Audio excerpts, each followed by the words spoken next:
Good morning, everyone. Welcome to Nova University, Lisbon. It's a pleasure to have you all here. I would like to ask the Rector of Nova University, Lisbon to give a welcoming speech and a presentation, Professor João Ságua.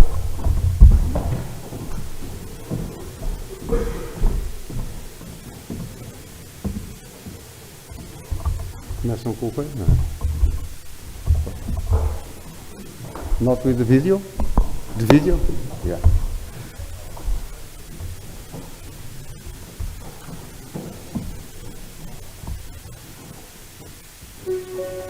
Quality education, research of excellence, impactful innovation, sustainability.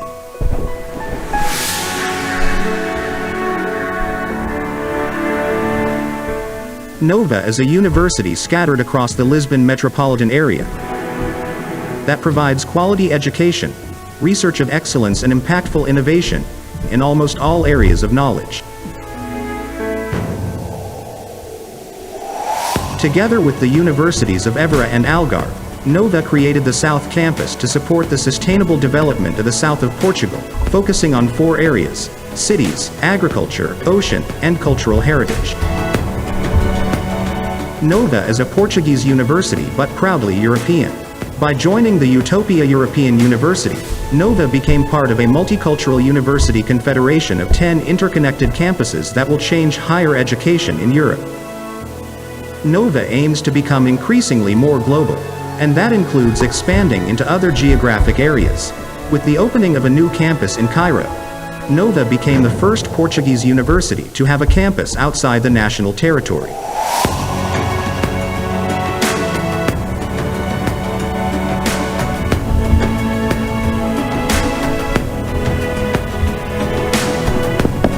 This is Nova, a global and civic university that wants to serve society through knowledge. Welcome to Nova.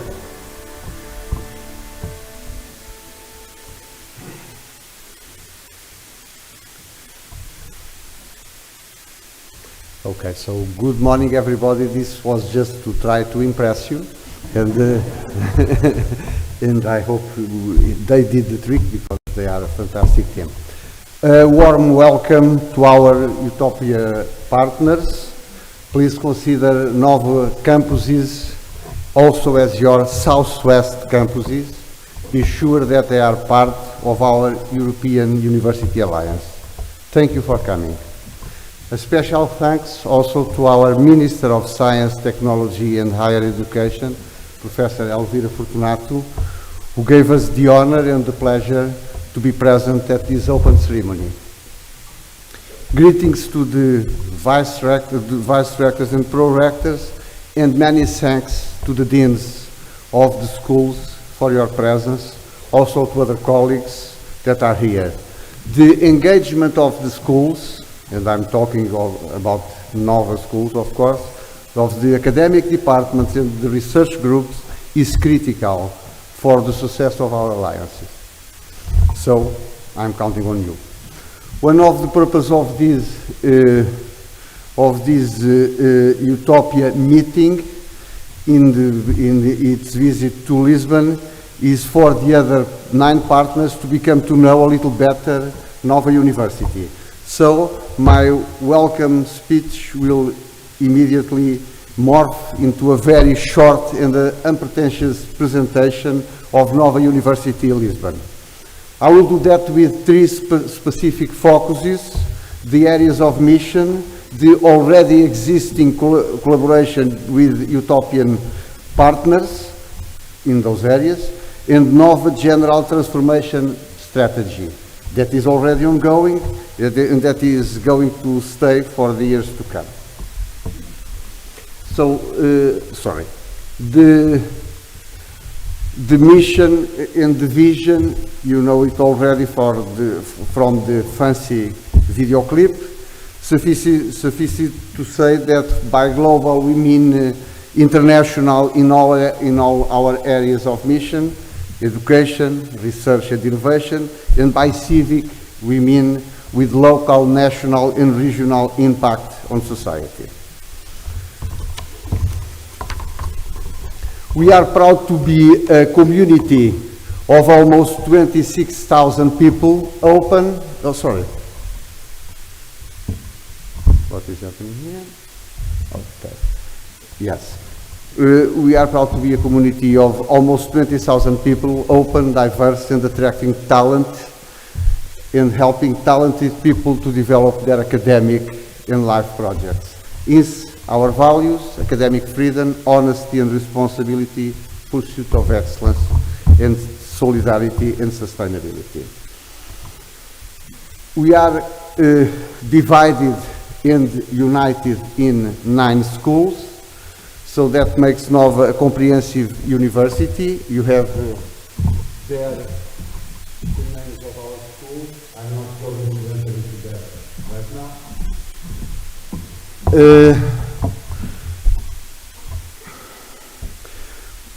You see by the number of masters and PhDs that we are becoming more and more a graduate university. Almost 70% of our students are graduate students, but undergraduate students are always of great importance for us mission-wise. So we think that this is always a very important part of our mission. Something that is not there, but we also have, we have a foundation year for, we call it Supernova, for students that come from abroad, from outside the European Union, and also a doctoral school that is common to all the 9 schools, and it is very popular, at least among Nova.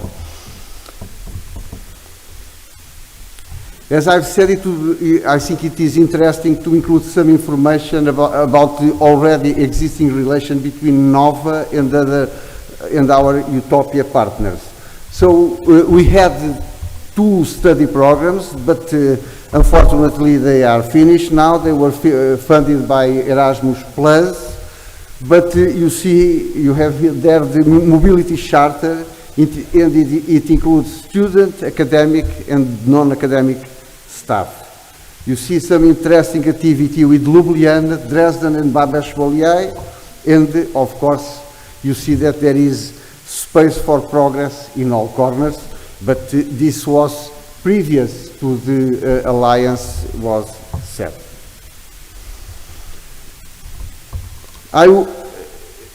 Relative to research, I would stress the importance of Nova being aligned with international agenda, and most of all with the complex challenges of sustainability, which requires interdisciplinary approach. I see my role here as trying to facilitate communication among our schools and their international networks. So I work here almost as a cheerleader. And I can say that we are proud of our impact. This is only, publication is only by Nova. We see something else about publication collaboration and about our ERC score. And also, you see that we have still some age 2020 ongoing, and the 26 projects for us in Europe are just starting.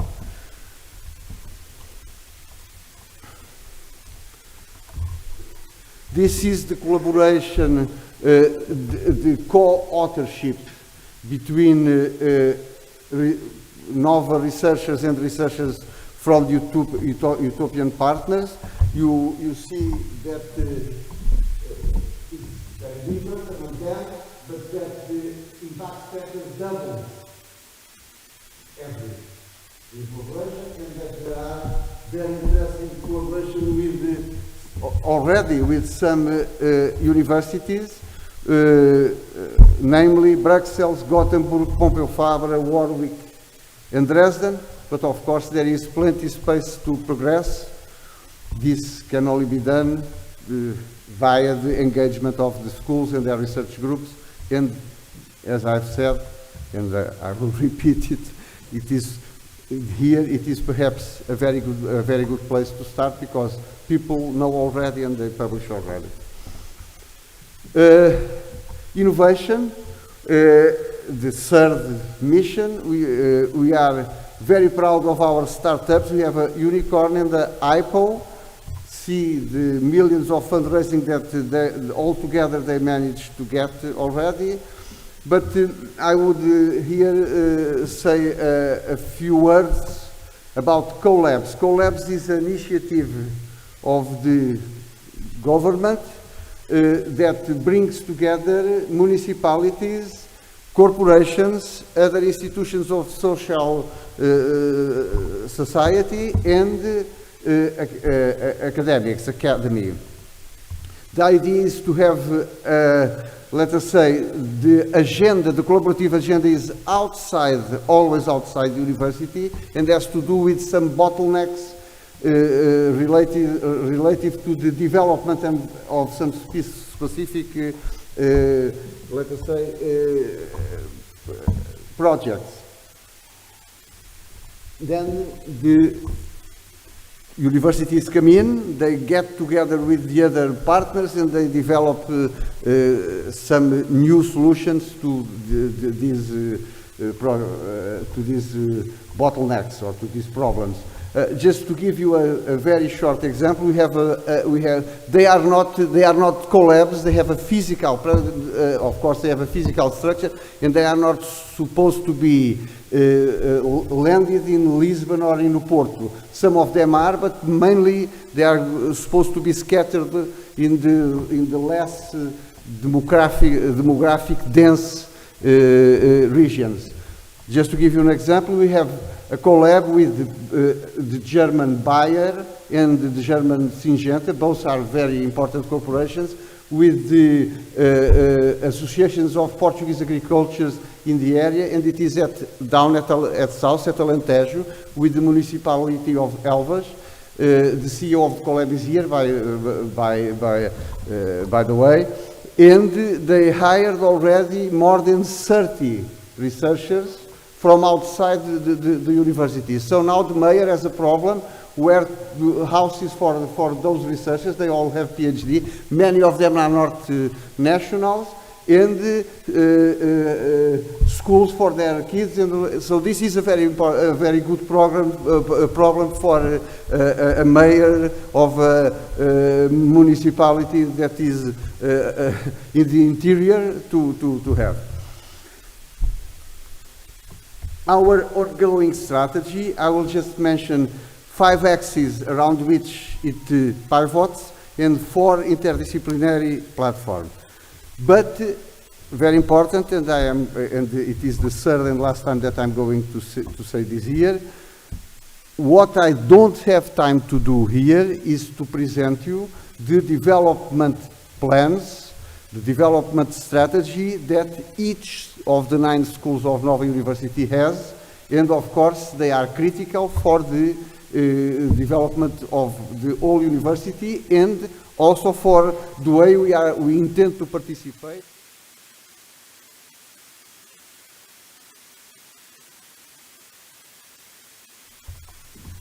So here you have, let us say, what I call the 5 axes. We are very much concerned with institutional development, also of the, let us say, infrastructure and associated academic project of each of our schools, to also in building new students' residences, and we are giving particular attention to these 3 let us say, projects. The Cairo campus, which is going to start delivering courses next September. The South campus, we saw that in the video, with at Alentejo and Algarve, with the University of Évora and Algarve, and of course our EUTOPIA Alliance is where our, let us say, European hopes and expectations lie. We are struggling to have a common education in hard skills concerning these 3 areas, and also a soft education for all our students. We plan to take care of the digital transformation of teaching, to make sure that we can do that, not so to speak, in a Chinese way. I guess that Chinese would have another way to do it, but we intend to do it with the programs online, and then the students apply for examinations and so on and so forth. We are attracting and retaining the best talent. Let me put it in a very honest way. Our money can buy. We are always under budget, but we think that we have the ability to attract young talent, and that's good enough for us for the moment. We morphed it from, let us say, a public university to a public foundation, who gives us more flexibility concerning incentives, payments, contracts, and all that, and that's very important for us. Also, it is very important for us to have an aggressive, so to speak, policy of inclusion. No one left behind. No one can stay outside Nova University because he doesn't have money to pay the fees. No, especially if it is, let me put it this way, if it is a Portuguese student, all are very welcome. And this is a general idea of having sustainability mattering at level of education, research, and innovation. Now, we have to, as drivers of this transformation, so to speak, we have 4 multidisciplinary platforms that bring together our schools and their networks, and that, in a sense, struggle against the silo culture that academics generally, at least Portuguese academics, are prone to live in. So our most developed platform, also the oldest one, is the health platform. We have 3 schools in the health area, 2 schools that are very strong in biology, materials, in biomolecular engineering related to health, and 4 schools with, so all the 9 schools are here. Our approach, this is the, let us say, the process we are in, is the integration of health science in view of what is now called One Health. We have 3, we are the only Portuguese university who has 3 associated labs in health. To be an associated lab in Portugal is also a tag of excellence and of being raised to the status of advising the government towards public policies in those areas. And we are also very proud of our 5 spin-offs in the area of health.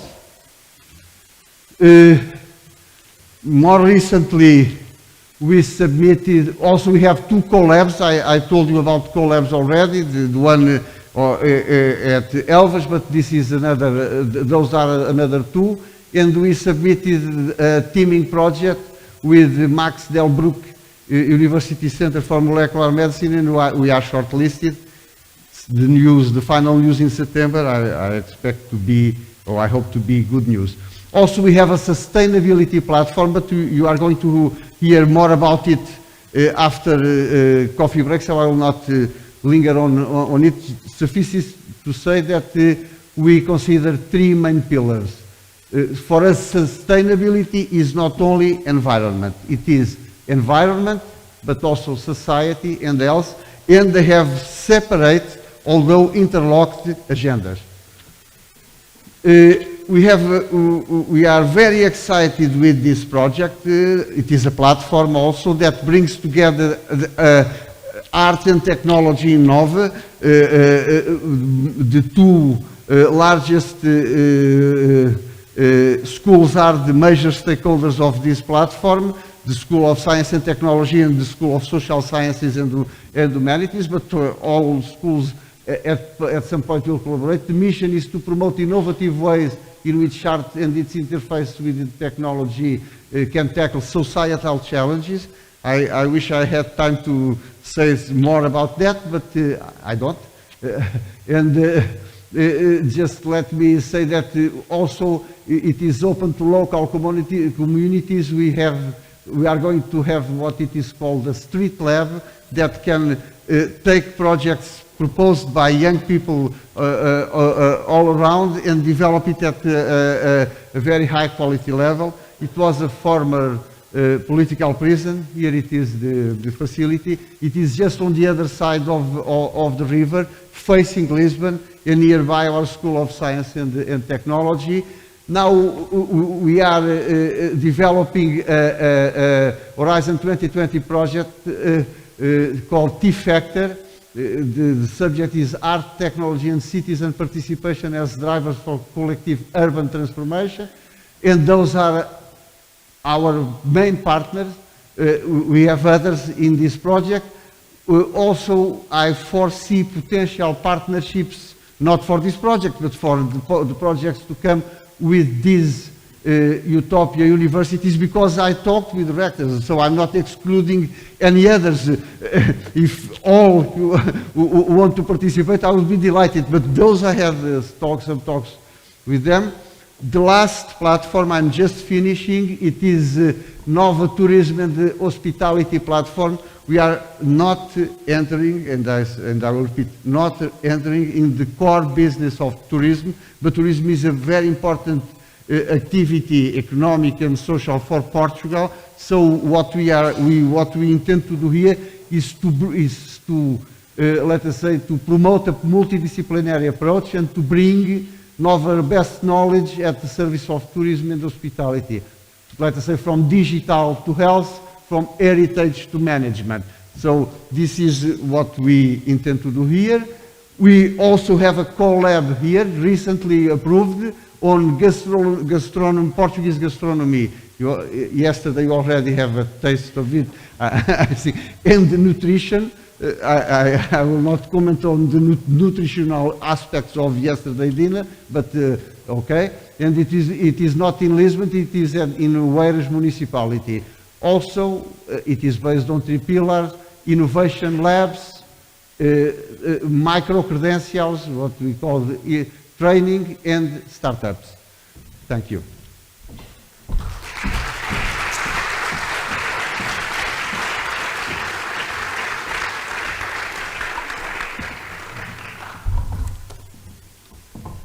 Thank you. Unfortunately, the chair of the strategic board of EUTOPIA and the vice chancellor of the University of Gothenburg, Eva Weber, could not be here today. So we asked if the rector of the Pompeu Fabra University, Professor Oriol Amat, could share with us a few words. Thank you.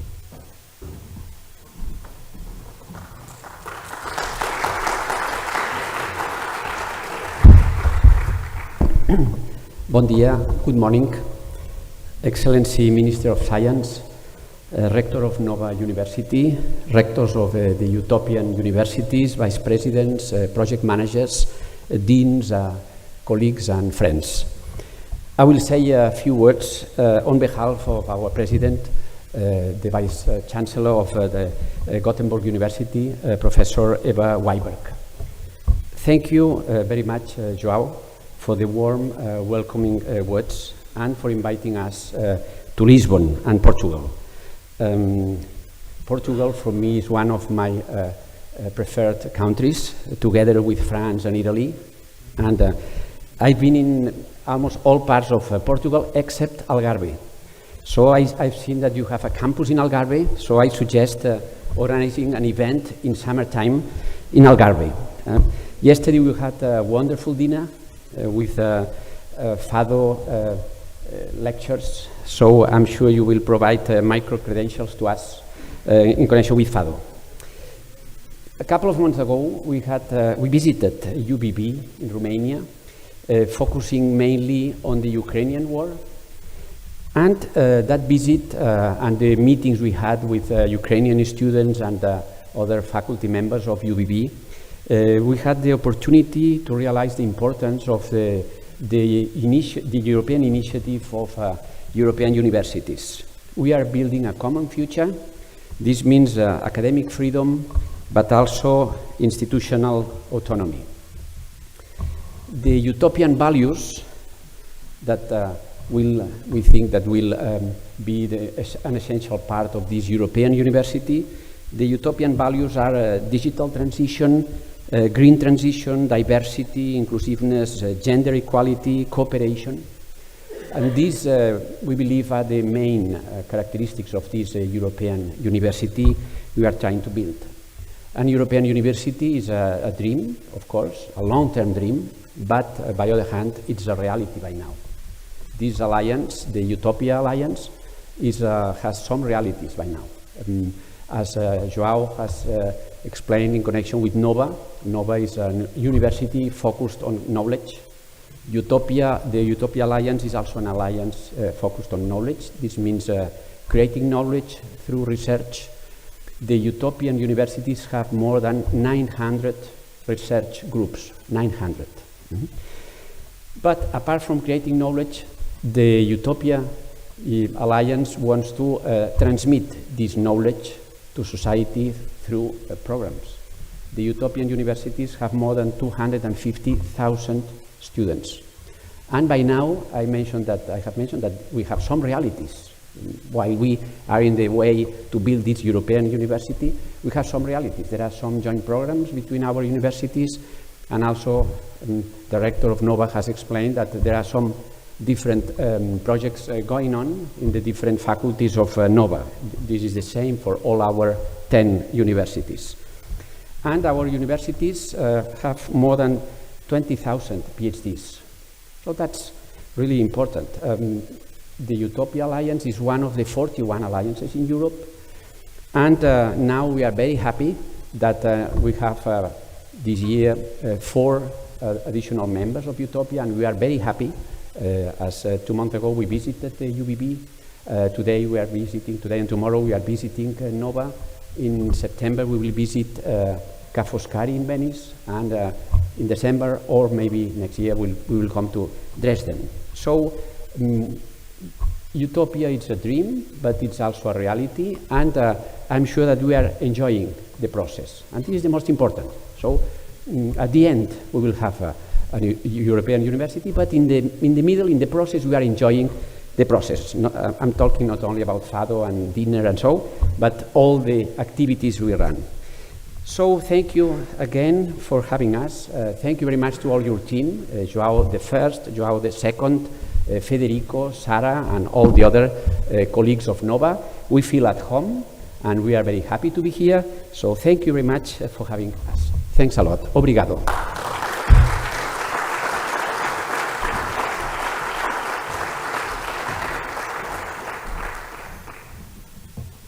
Thank you. And now, to present the new bid, I would like to ask Ms. Nikki Muckle, the Secretary General of EUTOPIA, to come here. Thank you.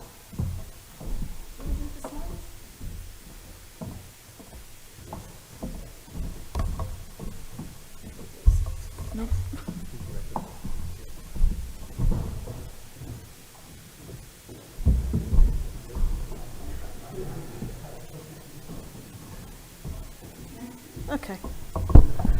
Good morning, everybody. I'd like to firstly echo the thanks that Oriel has already said to NOVA for welcoming us here. We had a wonderful night last night, and I'm sure we'll have a wonderful visit. Thank you to all the teams for the work that you've done on behalf of us. I'd also like to echo, as Oriel did, Eva's apologies that she can't be here. Unfortunately, she was taken ill yesterday. She's not seriously ill, but in today's world, you're not allowed to fly if you're not feeling well, so she hasn't travelled. Toby, please pass on our best wishes to Eva. I hope she feels better soon. My job, I'm Nikki Muckle. I'm the Secretary General of EUTOPIA, and my job is to implement the strategy and oversee the delivery of EUTOPIA. I work to the presidents, and I basically run EUTOPIA and make sure everything happens. My job here today is to talk to you about EUTOPIA, to explain more about what it is, and to highlight some of the ways that you can get involved. I can see a lot of friends in the room. I know a lot of you have heard this before, so please bear with me. I'm presenting you something you already know. But to the new friends in the room, this is just an opportunity for you to understand more about Utopia and where there might be opportunities for you. So, firstly, I want to talk a little bit about the policy context, the European Commission policy context in which we're working.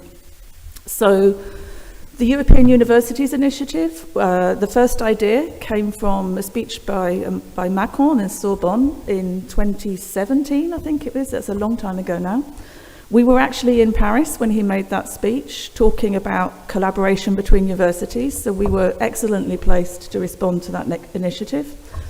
And the European Commission took that idea in that speech and turned it into what is now the European Universities Initiative. And it's really set in the context now, some years later, of the European policy for higher education transformation agenda. And this is the new education strategy, higher education strategy that was published by the Commission, where they want to transform higher education in Europe. And that's quite difficult for the Commission because they don't have full competency in this area. So their competency is very much in how to bring together universities and add value to what is already happening within the national states. So that policy agenda is born out of a set of policies you can see in the left-hand side here. And it's really got 5 main areas to this European Commission policy. The first is connectivity, which is how to try and better connect higher education institutions and research institutions in Europe to each other. So how they can help to universities and research organisations in Europe to better talk to each other, to better deliver education, deliver research in a way that adds value to what they're already doing. It's also to promote the international competitiveness of European universities on a global stage. So I perhaps shouldn't say it, but particularly with the Brexit problem, they wanted an initiative that would really showcase higher education in Europe to the world. So that is quite an important driver of this European strategy for higher education. There's also an innovation strand to the strategy, and that doesn't mean just how we work with industry, that means how we innovate in higher education, how we can do things differently, how we can come together to really change the higher education landscape. It's also got a strong inclusion theme, and that's not just social inclusion, that's also geographic inclusion, so to include a strong agenda for the widening countries, but also how we make sure that we include all people, and that's from students, staff, all people and all agendas in this policy. And then lastly, as with all the European high policies at the moment, it's also got a strong emphasis on both digital and sustainability. So that's the higher education policy agenda for higher education. And they very much see European universities as the testbed for a lot of these agendas. So as they're developing these policies, they're very much looking to the European universities to say, can you test these policies? Can you put together alliances and instruments that will help to test these new policies that we're developing? So the European universities are a testbed for this transformation process. They are seen as providing structural, systematic and sustainable change, so deepening their missions in education, research and innovation, service to society, and therefore across the whole of the knowledge square. It started out perhaps very much back in 2018 as an education-focused initiative, but very much now the initiative has developed to become one that addresses all the 4 missions of universities. And they also want the European universities to be role models for other higher education alliances in Europe. So they want us to share our learning and to very much promote what we do to the rest of higher education in Europe. So 3 key principles. The first is to be ambitious transnational alliances that develop long-term structural and strategic cooperation based on common values and agreed principles. So that's core to what we do. I can see people taking photographs. You will have these slides, so you don't need to write all this down. They also want alliances to develop a common joint long-term strategy, with the emphasis there being on long-term. This is seen as something that is being developed for a long period of time, not just the period of the projects that I'm going to talk about in a minute, so that they can deliver that strategy over the coming decades, really, rather than years. And then the third key principle of European universities is to create what they call the European Inter-University Campus. That means many things, and actually it's up to alliances almost to decide for themselves how they want to create this campus. But the sorts of things that the Commission said they wanted to see on these inter-university campuses was, first of all, seamless mobility between our institutions. Very much the focus there was on physical mobility when this initiative launched, but we're in a different world now, and virtual mobility is as important, so we've got to think very hard about how we blend that physical and virtual. And that's not just mobility of students, although that is very important. It's mobility of students, it's mobility of staff, and mobility of researchers. So how we can facilitate that mobility across our campuses. They wanted to see a challenge-based approach, so bringing those people together to address societal challenges, and it's up to the alliances to decide for themselves what those challenges will be, but societal challenges, particularly within the context of the Sustainable Development Goals, so societal challenges that address global and societal issues. And therefore, they want us to work very closely with a wide range of stakeholders, not just with academic organisations. So they want us to bring in local, regional, international stakeholders of all kinds into the work that we do. They want us to share practices with each other, to learn from each other, how we can develop our own institutions based on the work in these alliances, how we can share resources, how we can share information on courses, and how we can even share infrastructures with each other. They want students involved in this at every level, so they want students involved in designing their own curricula and designing their own opportunities, so that students are a core part of the alliances, not just having the alliances done to them. And ultimately, they want to see a European degree coming out of these European alliances, so that the students can say, here is the degree that I have from this university that has a label of a European degree. That's causing some problems. Knowledge transfer, civic engagement, so again how we engage outside our universities to transfer that knowledge and work with external stakeholders, but not just to industry, so civic engagement, policy engagement, organisations from the third and arts and cultural sectors, so all types of organisations that we could work with. Strengthening careers is a relatively new but a strong part of this strategy. So you may know there's a big initiative at the moment on career development for academics and researchers in Europe.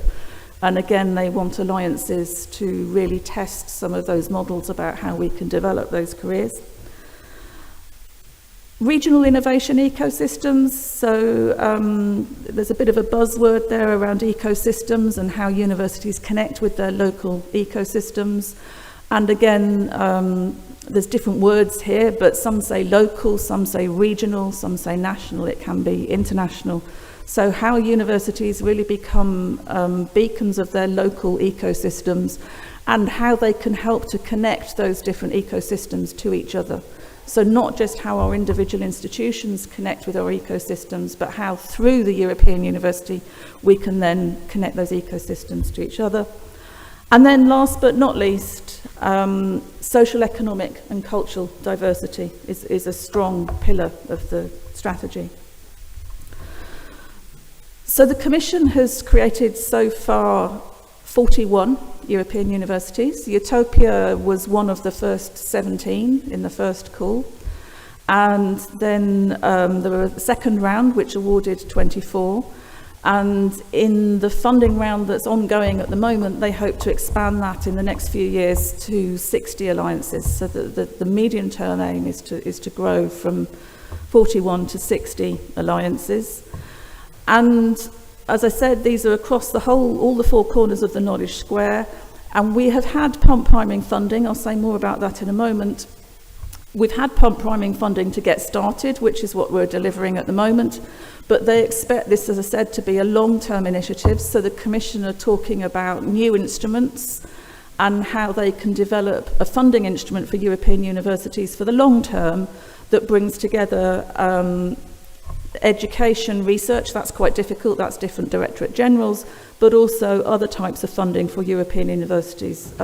That's a long way into the future. That's going to take some legal changes at the Commission, but the plan is that they will deliver this new instrument in the future. So that's the European policy context. I'm going to talk a little bit now about EUTOPIA and what it's done up to now, and then a little bit more about what we plan to do in the future and how we hope that you will get involved with that. So EUTOPIA, as you've already heard, is a European university with now 10 partners. We were 6, and we've very happily enlarged in recent months. And we have a portfolio of activities. So EUTOPIA is the sum total of everything we do. It's not one project or another project. EUTOPIA is the whole alliance. But our activities are mostly based in projects. A lot of those are funded by the Commission. And then we also have a set of activities that we are funding themselves. So just to give you some of the language, you don't need to remember this, it's not that important, but 2050 is our core project to set up the European University. And we are coming into the last stages of that now. That finishes at the end of November. And that is the one that the first 6 universities have to finish in the next 6 months. So the focus now is very much on how we get the policy recommendations from that project and how we disseminate those policy recommendations and how we share the learning from that project. We also have a set of other projects. One of the important ones is EUTOPIA Train, which is again a Commission-funded project, which is mostly on research. And I'm not going to go into the detail of the details of what's in these projects, but when I come on to what we're doing in the future, I am going to give you a little bit more about what these projects do. So for the moment, EUTOPIA Train is our research-focused project. EUTOPIA SIF is Science and Innovation Fellowships. So we have a co-fund project, which gives us, by the end of it, we will have 76 postdoctoral fellows at EUTOPIA institutions. That's very important for us because that is 76 connections between our institutions and between groups in our institutions that we are hoping to make. And then we have the FlexLab project, which is a relatively new one, which is on lifelong learning and trying to develop a model for lifelong learning in the context of European universities. And then we have a range of other projects that are either being drafted at the moment or under evaluation. I'll say more about one of those in a moment. And then we also have a series of activities. It says non-funded on the slide. It's not that they're non-funded, it's that they're not funded from the European Commission. They're funded by our institutions. And again, I'll say a bit more about some of those, but not everything we do is funded by the European Commission. And indeed, one of the things we do want to do in the coming months is think very much about where we can get funding that's not from the European Commission so that we don't become quite so dependent on Commission funding. So that's the history. That's kind of where we are at the moment. We have just submitted at the end of March the next phase of the project. The first one was 2050. The next one is going to be called EUTOPIA More. So that was submitted in March and is now under evaluation. There's some people down the front here smiling at me. I think it took years of our lives writing that bid, but it did go in at the end of March. And we're now keeping our fingers crossed for the evaluation, which we should hear probably in a couple of months from now. So we very much hope and expect that that will be funded. And that is very much a development from this initial set of projects that we've got. We took everything that we had, we looked at what was working, we looked at what wasn't working, and we took the best bits and we moved that forward in this new project. And this new project very much involves the 4 new partners. They were co-creators of that project, and they are leading on quite a lot of the aspects of that project. So this new project, if and when it's funded, is very much the point at which our new partners really start helping us to deliver on the European University. So at the moment, we're working very hard with our new partners to bring them into Utopia and bring them up to speed. But when we start this new project, which hopefully will be December, then we will expect you to be working as hard as the rest of us at that point, and getting some funding for it as well, hopefully. The core concept of that project is global connecting communities. So this is about how we really connect our new communities across our institutions, but then how we broaden out those communities into external communities to our institutions, whether those are our local ecosystems, but also to bring in, for example, our global partners. So those communities are not just inward-looking communities, they're very much outward-looking communities, and how we build the European University around these communities. And those communities could be groups of people doing education, they could be groups of people doing research. Hopefully those two will come together so they're not one or the other. They could also be groups of professional and administrative staff. So it's not aimed just at academics or just at students. It's also aimed at the support services and how we bring those together to help support the European University. So I'm not going to read out all the details of this slide. You have the slides, so I'm sure they'll be circulated. And I put this in so that you could look at it afterwards. But this is the broad structure of the Utopia More project. So when we wrote the new strategy for Utopia and we developed this project, we developed 3 long-term objectives for Utopia. And by long-term in this instance, we're talking the 10-year horizon. And that was asked for from the Commission when we put the bid together. And that is 3 things: the Utopia College, that will bring together our educational activities, the Utopia Global Institute, that will bring together our research activities, and then at the centre of all this, our global connected communities and how we bring our communities together to deliver those objectives. The project itself will be 4 years, as I said, hopefully to start in December.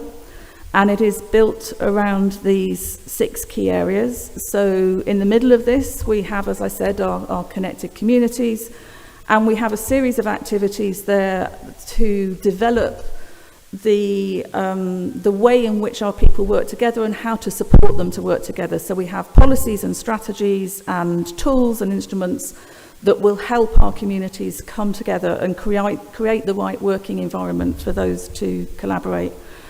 And then we also, within that connected communities, we have what we call a design space, because we want to have a space for Utopia to continue to be innovative and not just to carry on doing the things it's already doing. So we've created a space to develop new ideas and for people to come to us with new ideas and for us to test out new ideas. So there's also an innovation space within those connected communities. So that's really about how we create the conditions for our people to come together, to make it easier for them to come together. We then have a work stream on empowering knowledge, which is where we bring together our research and education activities. So we've had some very successful work done in the first project on learning communities, and that's worked very well. So we're using that model in this new project to continue to bring together learning communities, but also to start bringing together research communities as well. And there's a whole set of activities there that will be available to you about how we bring together our educators and our researchers to deliver new courses, to deliver research projects. We have a Young Leaders Academy for early stage researchers. So there's all sorts of activities in that knowledge work package about how we deliver opportunities for our academy to come together. We then have a work stream on connecting ecosystems, and that's very much about how Utopia connects externally. So there's a set of activities there on how we engage with our local and regional ecosystems. What it is, there's a sub-work package there on what it is to be European and what it means for the European University to be European. And that was particularly important. We were writing this in March, and with European events at the moment, it was very important that we really think about how our universities and how the people in them feel European and what that means. We also have a stream of work on how we connect with the West Balkans. It's very important to us, and we want to continue to do that. There's some good work being done there already, but we want to continue engage with the Western Balkans, and there's some work there. And then there's also some work on how we engage with our international partners. We currently have 4 global partners, and we're working with them to try and understand how they can benefit from Utopia, but how we can benefit from our connection with them. And we will probably be expanding the number of those global partners. That's all to be discussed. So that work is all happening in that connecting ecosystems.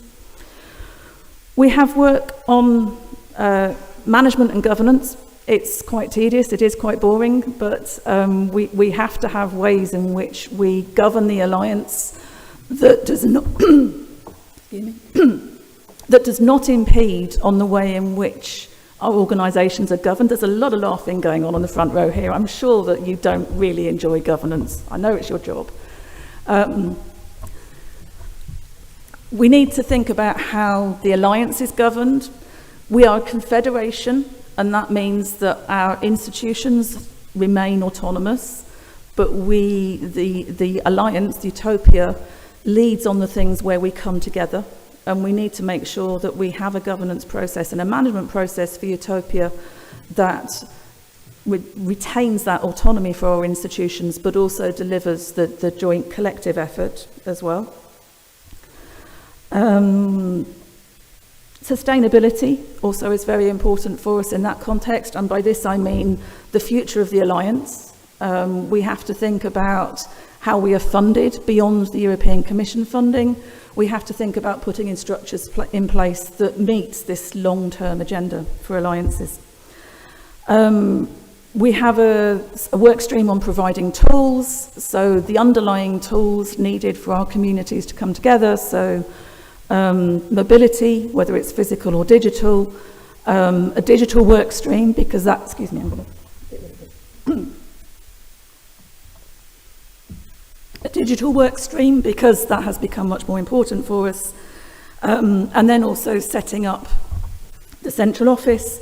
And then lastly, we have how we engage outside, how we share our learning, the impact that the European universities have, how we engage with other universities in Europe, and then we also have a small work stream there on science diplomacy, which is quite important to us. So just to finish then very quickly, that's the next project, but I just wanted to highlight some of the other activities that we do, because it's not all about this one project. So we're working very hard at the moment to integrate our new partners into the alliance. So the 4 new partners, including Nova, that we have, I think would say that it's not a straightforward process to get up to speed with joining an alliance. I know it's been quite a steep learning curve, but we've been working very hard, and they've been working very hard. And that work will continue between now and the hopeful start of this project in December. So to all our new partners, I would say if there's things that we haven't done yet that would really help you to integrate into Utopia, we would really welcome suggestions for that and how we can work with you. We have a lot of delivery to do on our existing projects. As I said, the 2050 project, we're in the last 6 months, so it's a really crucial phase for making sure that that is delivered. The train project, we are just writing the midterm report, so that's halfway through. We have another 18 months to go. Science and Innovation Fellowships, we've had a couple of rounds of those. We have 2 to go, so again, there's a lot of work to do there. FlexLab is just starting in the last couple of months, and we have an application pending for a doctoral school, which we're waiting to hear about. If that is awarded, that will be significant development for us, because it will set up a new doctoral school. And I would say to the new partners that there are ways that you can be involved in a lot of these projects. We're not allowed to fund you as core partners because you're not in the original contract for these projects, but we're working quite hard to find ways of involving you where you want to be involved in these projects. For example, the Science and Innovation Fellowships, when they call, certainly our new partners can apply to hold fellowships at one of the original 6 partners. So that call is open to anybody to apply for it, but we would encourage applications from our new partners for those fellowships. Jan is looking a little bit nervous, but only a little bit. And then we have the final Utopia week of the first project in Ljubljana in November, and that will give us an opportunity to really celebrate everything that we have done now, which is a lot. So we look forward to coming to Ljubljana in December. And we're just starting to think about Utopia weeks after this year. So we're planning the next 4 years, in fact, for Utopia weeks and how we will do visits to other partners in the coming years.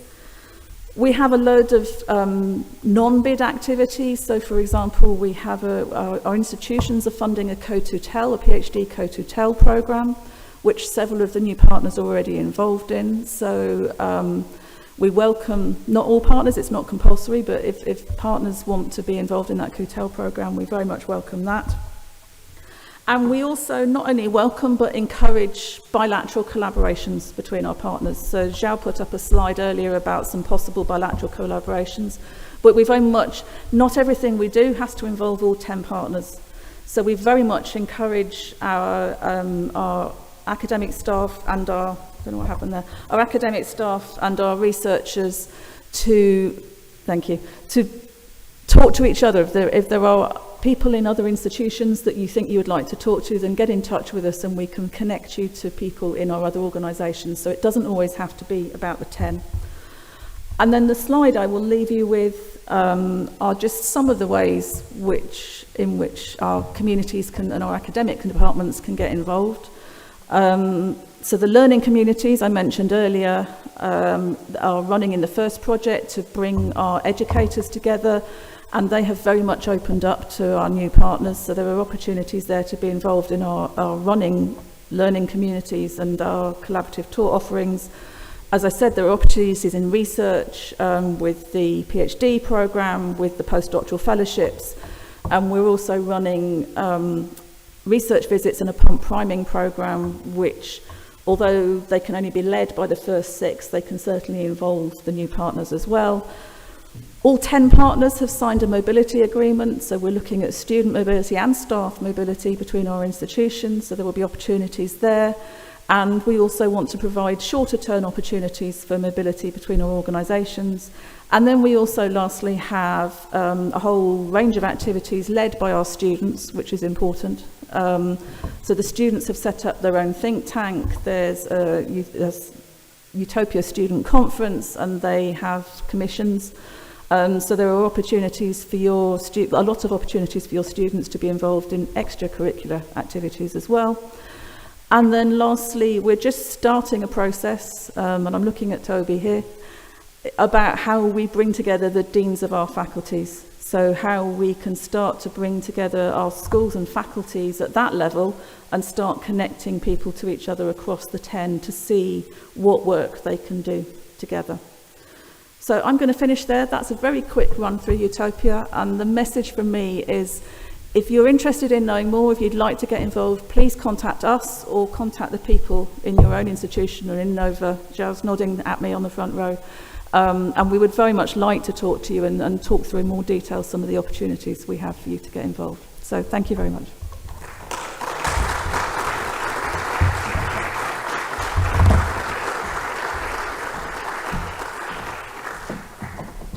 Thank you, Nikki, for a very interesting presentation.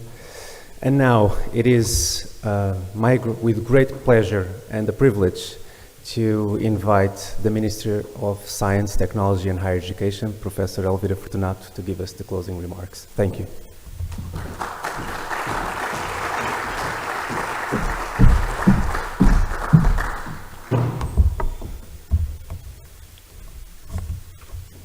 Your Excellency Rector of Nova University Lisbon, Professor João Saagua, EUTOPIA participants, dear guests, good morning. Muito bom dia. I'm very grateful to be here today. Returning to a house that was ours for such a long time is always very special. Besides that, what brings us here today is also special and assumes great importance to Portuguese and European higher education. As you know, Portugal is committed with the internationalization of Portuguese higher education and scientific institutions, and with the reinforcement of the connection between the national institutions and European universities. Currently, Portugal is represented in 10 alliances with 11 institutions and coordinates 3 of those alliances. Belonging to this network of higher education European institutions allows, within universities and polytechnics, a common debate in several sectors and areas like digitalization, regional and interregional questions, arts and media, sustainable development, among others. But also increases students, researchers and professors' mobility and promotes the opportunity to students obtain an academic degree through the combination of studies carried out in several European countries. The internationalization of our higher education institution depends not only, but also on the participation at the European universities, and it is why we want to support the integration of our institutions into international cooperation networks. It is essential to internationalize the knowledge that we produce and the scientific research that we develop, stimulating the mobility of qualified human resources from and to Portugal, and promoting their cooperation with new economic activities with higher added value, as it was mentioned before. European universities as transnational networks are a powerful accelerator to the institution's development, but also to the regions. These European higher education alliances are also engines to the regional communities' growth and transformation. We all know that the entire economic and social ecosystems benefit from the development of universities and polytechnics, thanks to their collaborative nature and high impact on their action, promoting regional innovation ecosystems. These alliances, promoting economic, social, cultural and sustainable development from within the regions to the regions, can foment the regional improvement and reduce the regional disparities in Europe. EUTOPIA is an example of all of these, providing mobility, collaborative research, shared innovation for students, researchers and professors from undergraduate through postdoc. EUTOPIA and all the other European university alliances will help to build a new academic model based in a Europe more open and united, more inclusive and fairer. In order to strengthen this new academic model, recently the Portuguese Foundation for Science and Technology funded a set of 20 PhD scholarships that will be used in the EUTOPIA PhD Co-Tutel Program 2022. These PhD grants will allow to Nova to establish jointly supervisions in all research areas with the other EUTOPIA universities. The next step is to strengthen the ties that already exist and to create new and reinforce existing collaborations. We should keep working together, share the best we have, because only that way we are stronger and better. Thank you very much.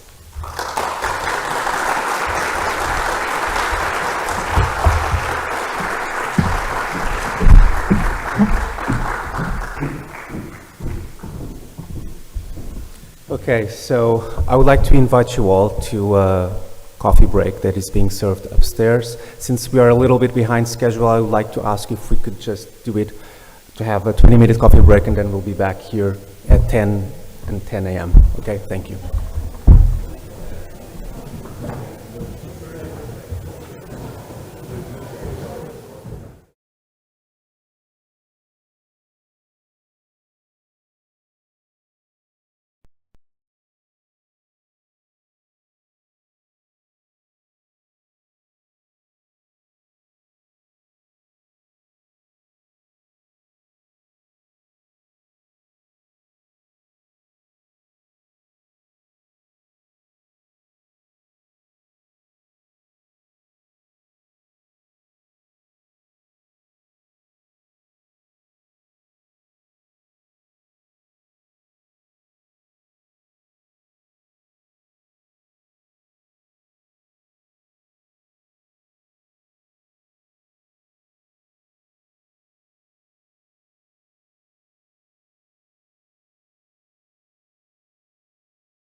Okay, welcome back.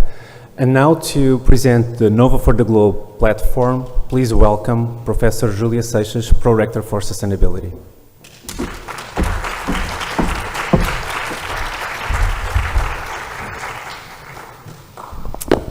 Good morning. Can you put, I have just one slide, but yeah. So good morning, welcome again. I will do a very brief presentation because we have many things to present to show you. The first thing that I would like very much to tell you is that sustainability, as already said by Director Professor João Saagua, is a key pillar, a strategic value for the Nova University. And what we have been done is to develop this idea of sustainability across the three missions of the university: education, research, innovation and impact, as well as in the organization itself. I mean for that, the infrastructures and services. So, taking the risk not to be so modest, what we are developing here at Nova is a kind of a transition in order to change the university to deliver effective sustainability. And sustainability for us is covered by the 17 Sustainable Development Goals. So, how do you do that?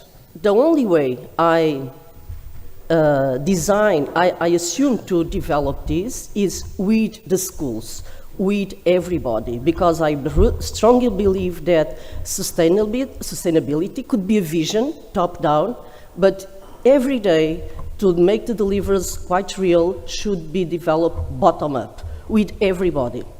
The teachers, the researchers, the students, and the staff. So at this moment, our work is to work together, bottom-up, mapping what everything is being done, because believe me, many things are being done today in the 9 schools and in all the services of the university. So we are mapping this. Our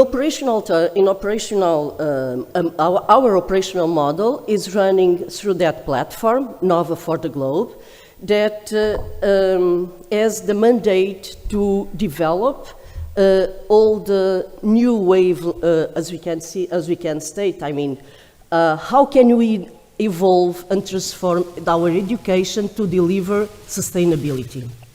How can we advance even more and to promote interdisciplinarity about the different schools to advance on research and innovation? How to transform our campi in order to become living labs on sustainability regarding, I mean, energy, water, waste, biodiversity, and so on, and social equity. To do that, what we have is this platform that has 2 different committees that we work together. One committee is we designated at academic committee. It's with the representative from all the Nova schools, and we are pretty much working on new initiatives regarding education, research and impact and innovation. And there is another committee, operational committee, that is also representative from all the schools, and also the social service, the Nova social service, that are more devoted to leverage the value of sustainability at the campus at a more operational way. So together we are the Nova Community for Sustainability, and I'm very happy to tell you that we have already several initiatives. I will not go through them right now, but one of them I will tell you, that is a very new initiative that will deliver in September, that is Nova Sustainability Week. And the purpose of this is to know each other, to consolidate the value of sustainability inside the whole world of Nova. Because our lemma is that university must lead the change to a more sustainable world. So this is my first words, and I'm very happy to present three colleagues from three different schools. And the first one is Professor Pedro Fevereiro. Pedro Fevereiro is the CEO of Innov Plant Protect Collab. He's an invited full professor at the Institute of Chemical and Biological Technology. We call it the ITQB.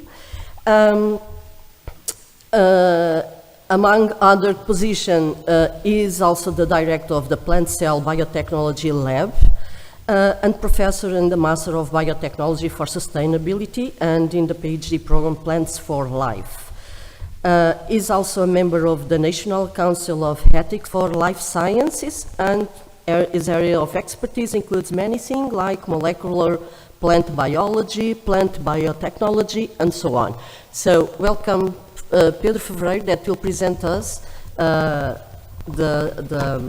collab that he manages now, he coordinates. Thank you very much.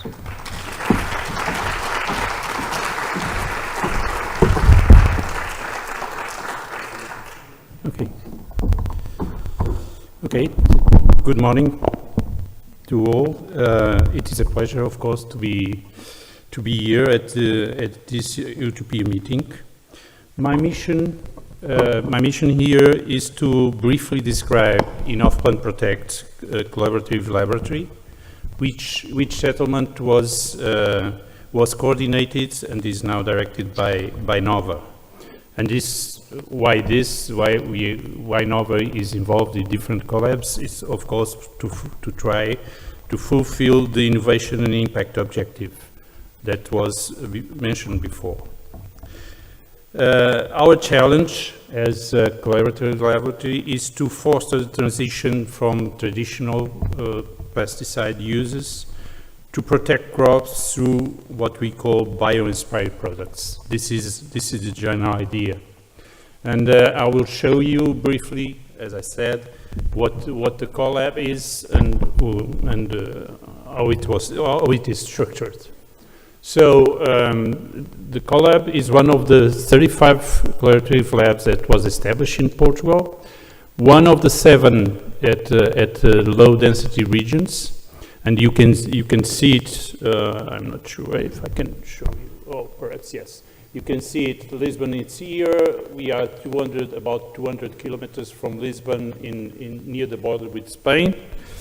And is the sole collaborative laboratory devoted to crop protection. It's an attractor of high qualified human resources, and I'll show you that. It's a unified and functional structure, so we are all together, and innovation, and we try to develop innovation, cooperation, and for the stakeholders. And finally, we are a B2B, we work as a B2B business plan. So Innov Plant Protect is a quadruple helix institution. That means that it puts together not only academia and companies, but also a municipality, in this case the Elvas municipality, and producers associations. I will show you the 13 partners that we have nowadays. And what we want to do is to develop up to TRLs 5 to 6 innovative biological and digital solutions to promote safer, smarter, and more productive agricultural production modes, and which could be adjustable to the variation introduced to climate change and to be more environmentally friendly, which are of course sustainable targets to be achieved.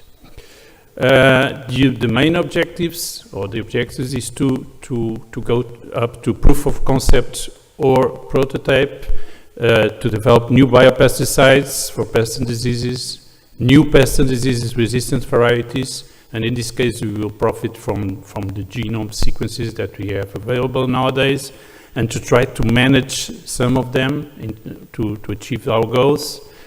to develop new monitoring and diagnostic methods, new risks analysis models, using remote sensing, digitalization, and analysis of agricultural data, and to develop new formulations for agriculture using mainly nano or micro technology. So we started with about 7 million euros of budget for 3 years, for the first 3 years. An important part, of course, for the contracts. And just to have a hint, in last year we have been able to raise our own funds, not too much yet, but 110,000 euros. So this is what we have. We try to improve now. These are the partners. So of course Nova and different research institutes of Nova have been and are involved. We have also University of Évora and now Instituto Politécnico de Porto Alegre. INIAV, which is a national institute for agriculture and veterinary. The municipality of Évora, two big companies, Bayer and Syngenta, you heard about it before, a research center, a biotechnology research center on the south of Portugal, and then 4 agriculture farmers association, one for rice, one for maize, one for wheat and other cereal crops, and then one for horticultural crops. And in terms of operational structure, I rely mainly on these 5 guys that you see here. Why I put them here? Because they are very experienced researchers that decided to join us in a different perspective. The perspective is these guys are not trying to produce new knowledge, but are trying really to produce innovation. So in our case, we don't try, our aim is not to produce, let's say, papers, but to produce patents, in fact. And this is the mindset of the institution. In general terms, we have 39 high qualified human resources. We have now 17 PhDs, 16 masters, and 6 backs, with a good, let's say, gender balance, and we have a lot of key competencies. Those key competencies are distributed in a way that we can fulfill our mission, from the molecular aspects to the computational technologies to integrate all the different disciplines that are needed to tackle complex problems. I'm not going to enter into details, of course, just to say that we are using a lot of different technologies and competencies, and we are trying to develop products and services. As I said, new biopesticides, new models, and we want to, of course, to have social impact, not only creating qualified jobs in a low-density territory, but also increase sustainability in crop production. In terms of partnership, we have 4 different perspectives. We want to develop exclusive contracts to develop specific products and services. We want to cooperate to develop products of solutions with competing funded projects. We provide services and consultancy within the scope of our competencies, of course, and we support startups in the agriculture, agri-food and forestry sectors. And we are very proud now to be considered a competent authority or European Food Safety Authority, but we are also a knowledge center from the South Campus that you heard about it before. In terms of services, we have developed laboratory and digital services. And so this is already available to companies and farmers, and we are recognized by the state. So part of the costs of these services are reduced in the taxes of our clients. And thank you for your attention. This last one is just because this is the collaborative lab doesn't exist if people are not there, and just to show you that people are really there. We are all together trying to develop this idea. Thank you very much.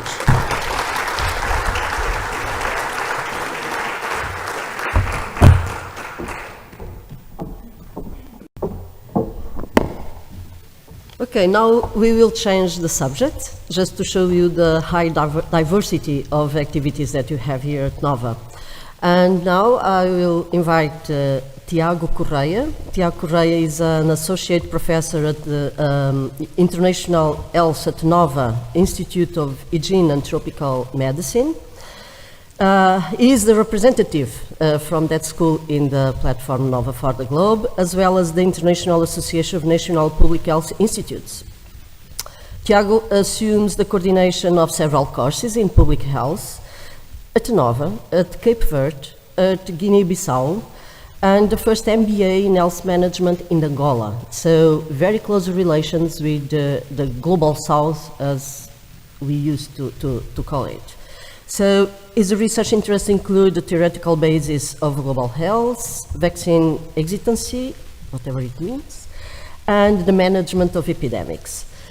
Last but not the least, Tiago is editor-in-chief of International Journal of Health Planning and Management, and we, the general public, used to listen to them at the SIC is the leading TV channel in Portugal, because he's become a senior analyst for health, which for me is a very pleasure to hear him, because one of the functions of the university, of the services, is to communicate to the public about the science behind what happens to us every day.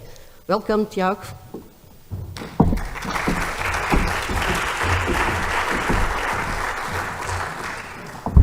So good morning. Thank you for having me. Thank you for the introduction, Julia. As Julia said, I'm the representative member for the NOVA Institute of Hygiene and Tropical Medicine, and today I would like to address the issue of global health and how global health is committed to sustainable development, and how we at the Institute of Hygiene and Tropical Medicine contribute to global health. So, the background of my presentation, or the underlying assumption, is that the Institute of Hygiene and Tropical Medicine is the most acknowledged academic institution, Portuguese academic institution in Portugal and abroad in the field of global health. And having this in mind, I would like, therefore, to highlight the importance of global health to the overall concern with sustainable development, and also to briefly showcase the contribution of the Institute to global health, and therefore our commitment to the Sustainable Development Goals. First things first, I don't want to waste your time with definitions, but it is important to highlight or to explain briefly what is global health. There are plenty of definitions in the debate. I think one definition we are very comfortable with in the Institute of Hygiene and Tropical Medicine, in fact, it's not being comfortable with. I would say this represents what we do in terms of global health and how we approach global health in the Institute of Hygiene and Tropical Medicine. For us, it's a system-based, ecological, interdisciplinary approach to research, education, and practice. And please note the importance of these three pillars: research, education, and practice, and to provide integrated, empowered, and lasting solutions to address complex health problems across borders and to improve health for all. So, in sum, this is what we do at the Institute of Hygiene and Tropical Medicine regarding global health. In the second place, how the global health contributes to the sustainable development. In this exercise, actually, when I try to summarize this point, we realized at the Institute that the way I structured the argument around these 4 elements actually describe what we do and how we approach global health. So we are committed to moving from multidisciplinarity to interdisciplinarity. Who knows if we can achieve transdisciplinarity at a certain level. We want to address the importance of syndemics, and currently syndemics is a buzzword, but basically what it means and the contribution to sustainable development is that when we want to understand diseases, mortality, morbidity, or even the effectiveness of policy responses, we need to understand how several environments are related to each other, notably policy environments, social environments, the abiotic environment, and the biotic environment. So this understanding of syndemics is something that we are really concerned about, and indeed, it's something that we do and we approach in the Institute of Hygiene and Tropical Medicine. We advocate health in all policies, and this means that we actually understand that health and equity are side by side in the way we want to produce lasting solutions in terms of health and well-being, and we are growingly reflecting about how to integrate a more planetary and One Health vision for long-lasting solutions, and this means how to better integrate issues related to environmental health, and especially how to achieve a non-anthropocentric view about health problems. So, this gives you a brief framework of what global health is and how we approach it theoretically in our institute, and in terms of our numbers, how we contribute to global health and how, therefore, we contribute to sustainable development. To do so, it is important to define ourselves. So I think it's important to highlight that the Institute is the first school of public health in Portugal, established in the beginning of the 20th century, and it began originally as a school devoted to tropical diseases in the former Portuguese colonies. But as time passed, we turned into a global health school with a really global reach. As you can see through our scientific collaborations, we are really global. In terms of the way how we approach global health, I think one way to say it is that we comprehensively approach it. So we are focused not only specifically in global health, but we complement global health with research methods, with ethics, with partnerships, with planning policy, with health promotion and literacy, with disease dispersion. So as you can see, we have this comprehensive understanding of what global health should be and how it should translate in practice. Also important to highlight is that we are able to go from the laboratory analysis to the political understanding of global health. So we conduct laboratory research about pathogens, and then we are able to reflect about how these pathogens impact in the society. So, our commitment to the Sustainable Development Goals. One way to address this point is to show you how is our students' enrollment in our postgraduate courses. As you can see, the countries of origin of our students are mainly from the Global South, and this is itself an important sign for you, but I would like also to address two other issues. Two other points. One is that we receive students already working in health systems in their own countries, and you can have a glimpse of different institutions where our students work for, and also the idea of complementing the training of our students with transversal skills, and we offer a huge or vast array of courses to help them with transversal skills in terms of language, laboratory security, ethics, and so on. Other point is fair partnerships. The Institute of Hygiene and Tropical Medicine is a research fairness initiative reporting organization. It means that our research and our relationship with institutional partners, especially from the Global South, Africa and South America, we are obliged to fulfill this mandatory framework to become a research fairness initiative reporting organization, and this is something that we are really proud of. The third point is capacity building. I could give you plenty of examples of capacity building. I selected 4 examples. One was our role during the COVID pandemic. The Institute of Hygiene and Tropical Medicine has always played a key role in the Portuguese-speaking countries regarding epidemics and previous epidemics. It was also the case during the COVID situation. We produced not only information for the lay public, so our website and the information, our fact-checking services were visited over 1.2 million times from 2020 and 2021, which for the Portuguese community is a lot.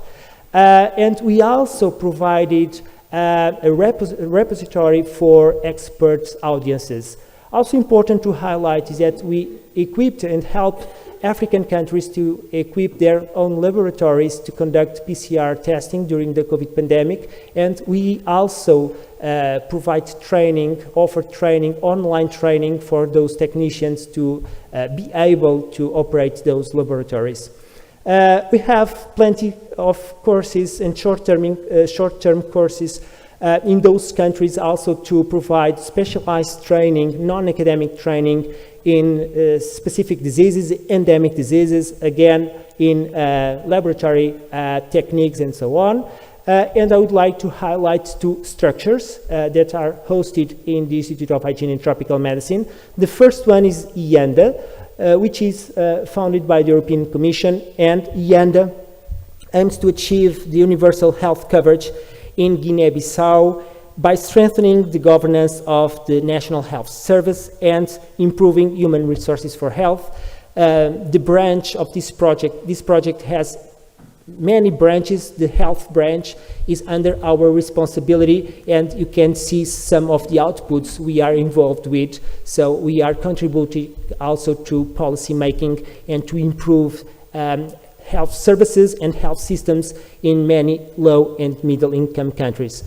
Also to mention the LP Science Center, which is a UNESCO laboratory research center, and here the Institute is responsible to oversee several consortia in basic sciences. So this is aimed to PhD students in Portuguese speaking countries. So these PhD students come to Portugal. They are organized in different sciences, as you can see, and these involve, I would say, the majority of academic institutions in Portugal. They receive their scholarships, and the key point is that they return to their own countries, and we avoid the brain drain in their countries. So we are trying to capacitate low and middle income country by offer specialized training and ensuring that these human resources come back to their countries. So my last slide regards our explicit commitment to the SDGs.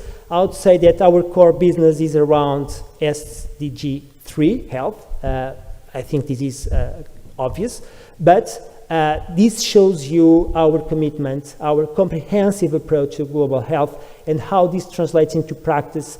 And as you can see, we are able to cover the 17 Sustainable Development Goals, and we have plenty of projects ongoing, some of them with important funding in international, through international bids.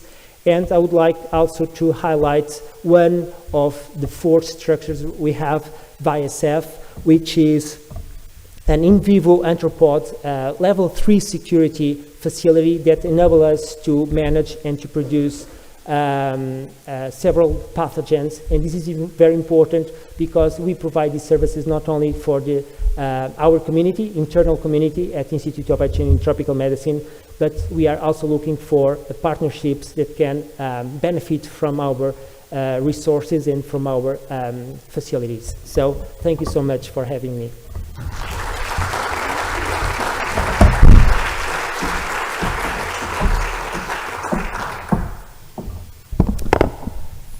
And now we are going to change again the subject. I will call Mario Kessa. Mario Kessa is a passionate marketer who has covered various senior leadership roles in the sales and marketing field in both hospitality and luxury industry. So we are entering the world of tourism and hospitality that Professor João Sagua, director, has already presented to us this platform, Toho.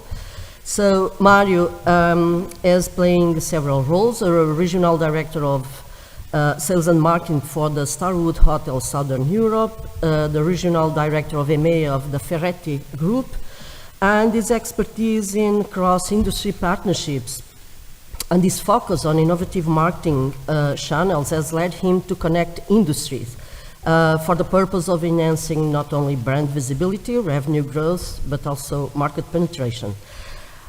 More recently, and why we are inviting Mario is because he's currently the executive director of the Nova Tourism and Hospitality platform TOO that he will go to present and show us how it is connected with sustainability. Thank you, Mario.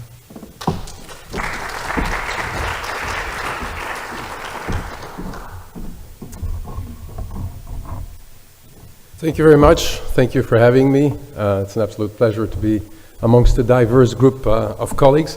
So as Julia mentioned it, I'm going to be introducing Toho to you, which is Nova's tourism and hospitality platform. I would like to start with a little animated teaser, which is going to give you a good insight, so we'll evaluate afterwards if I still have to highlight more things about the platform. No, without further ado, I'll show you the teaser, and then we'll get a little bit more into detail on the platform. See if I can make it work. Connecting is the essence of travel.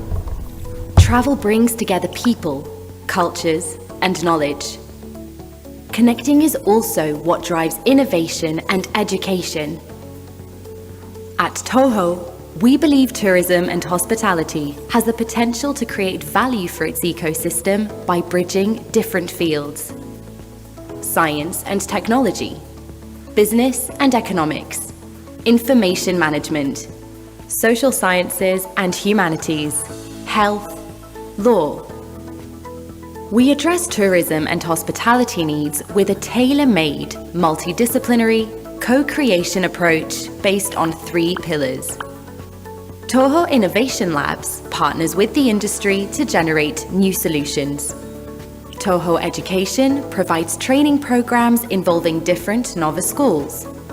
Toho Startups empower students and alumni to be the industry's next drivers of change. Connecting is the essence of travel. Connecting knowledge is its future. Welcome to Toho, Nova's tourism and hospitality platform.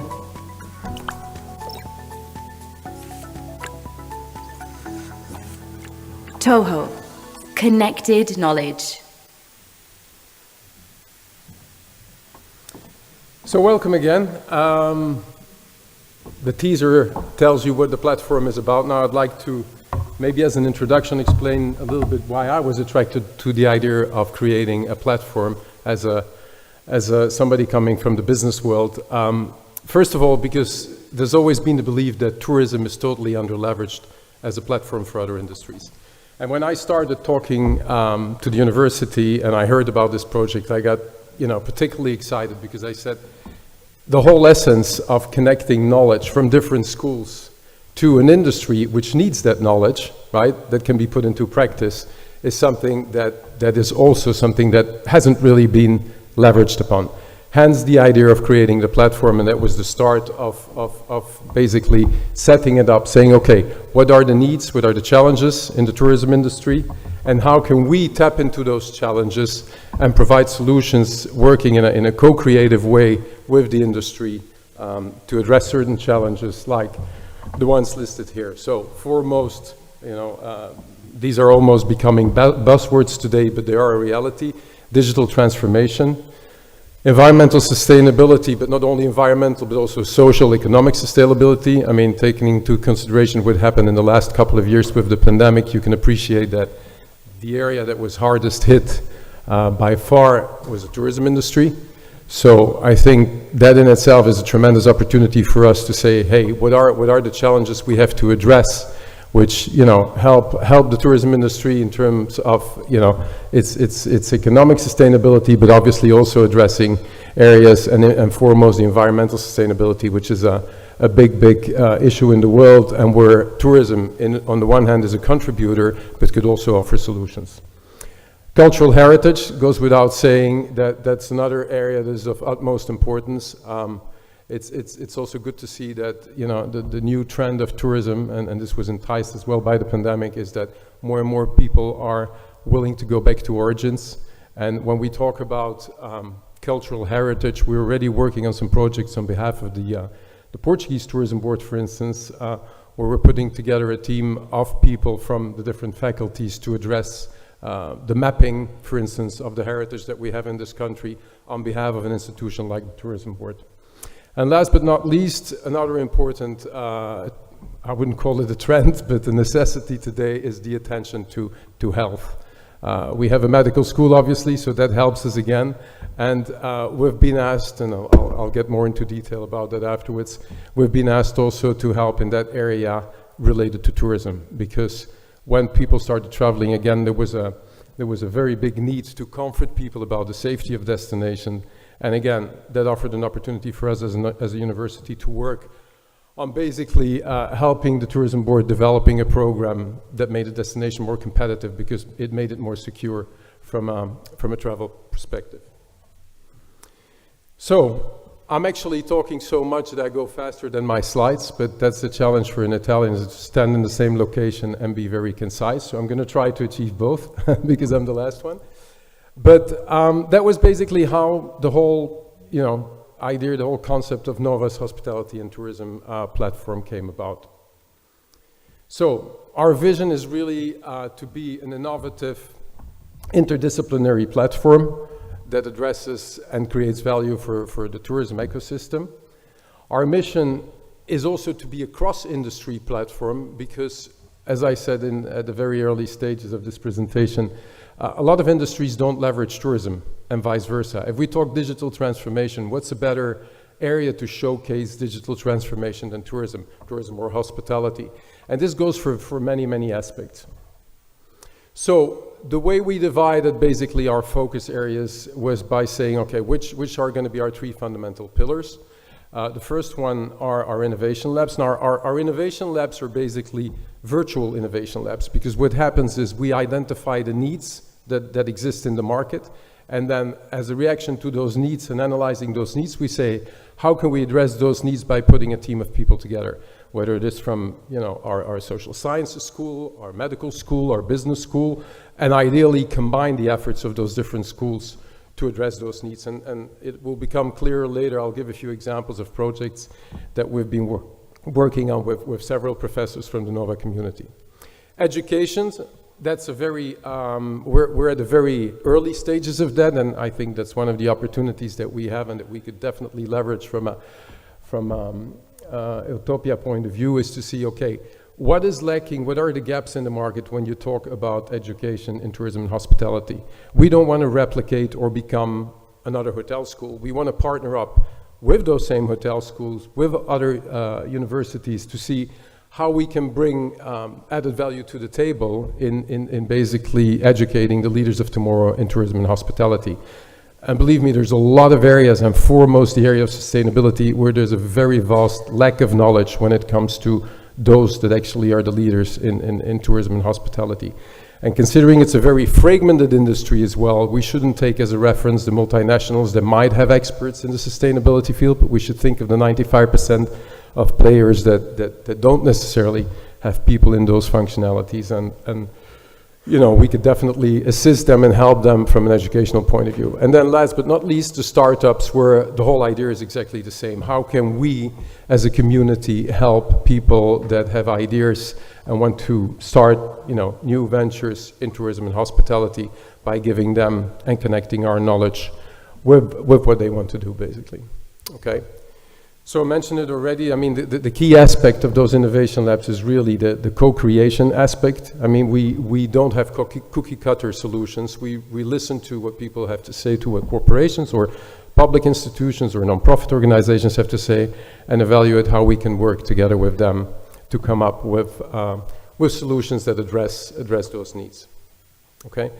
Now, the innovation labs, in terms of themes, fundamentally the ones that we are, I would say, focusing upon are sustainability, because this is also, these themes are also directly linked to our competencies, obviously. So sustainability, gastronomy and nutrition, health, the digital transformation, heritage, and the startups. So when Julia asked me to share this presentation, obviously it goes without saying that one of the focus areas was going to be sustainability, and I'd like to show you and talk a little bit through a few examples of projects that we've been doing that are sustainability related. So the first one was that we were asked by Tourism Portugal, which is basically the Portuguese Tourism Board, together with partners and on behalf of or funded by the national institution that basically allocates funds for environmental purposes, we were asked to say, could you develop or help us developing a guide for sustainable construction? We know that it's a very, very hot issue today, whether it is for existing hotels, properties, new builds or transformation, to do things a sustainable way.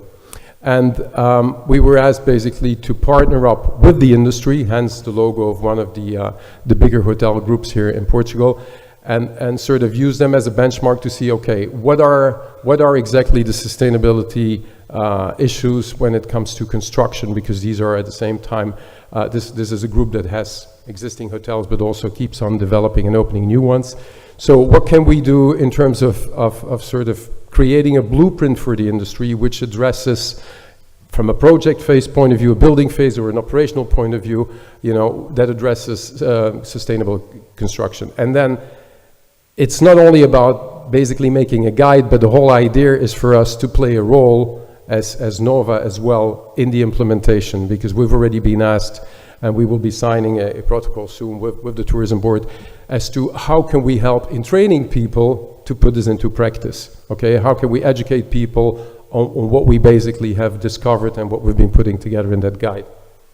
And exactly in the same way, we were asked simultaneously to work on carbon neutrality in tourism development. So how can we make people that are agents in tourism and hospitality more knowledgeable, and how can we help them in addressing the issue of carbon neutrality? How can we get them to become carbon neutral, basically? And to that point, there's an important, one important thing that happened as well. In order to walk the talk and really, exemplify that it can be done, the same tourist board has asked us to accompany their process as an organization, as an entity, to become carbon neutral. I mean, think only of the traveling an institution like that does, of the hotel schools it has. I mean, there's an array of opportunities to help them and to assist them in becoming carbon neutral. So without going into the details, I leave that up to the experts, but a lot of points are being addressed in that guide as well. And again, the purpose is to give it continuation by following up and developing educational programs that will help implementing what's in the guide, basically. Another very strongly sustainability-related project we worked on, NEST, is the Innovation Center here in Portugal, also a branch of the Tourism Board, that asked us, could we help in basically with a program that was aiming at incentivizing digital transformation and startups with digital ideas to address sustainability issues. So, as it says there, we organized roundtables, we organized a hackathon, and we also organized for the winners to be accompanied by our business school in terms of, how they could possibly implement their ventures. So, there's a very wide array of initiatives that we have been doing already, thanks to the fact that we really are truly multidisciplinary. We wouldn't be able to do that if we were not connect the different faculties. This is a good example. Our information management school was involved, our business school was involved, our social sciences, basically pretty much the whole NOVA community was involved in rolling out this program. And this is the last, I would say, addition to our projects, such as the previous colleague who already has a co-lab in operation. We just got assigned and got approval for a co-lab in gastronomy.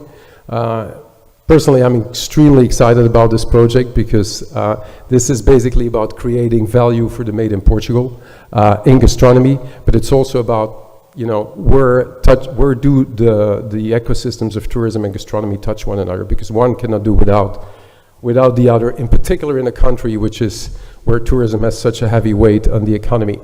So this touches upon, again, sustainability from a social point of view, from an economical point of view, from an environmental point of view. Why? Because the three pillars of that co-lab will be research for as far as heritage is concerned in Portugal, scientific research, and the nutritional aspect, meaning the health-related aspect. So what we will be doing here, in a nutshell, is create value by working with tourism agents, gastronomy agents. There's already chefs, owners of food and beverage companies, associations, producers that are involved. And once we will have this live, the whole scope will be okay. Again, what is it that the market needs, and how can we, as an academic institution, help from a research point of view to provide solutions that create value for the Portuguese gastronomy.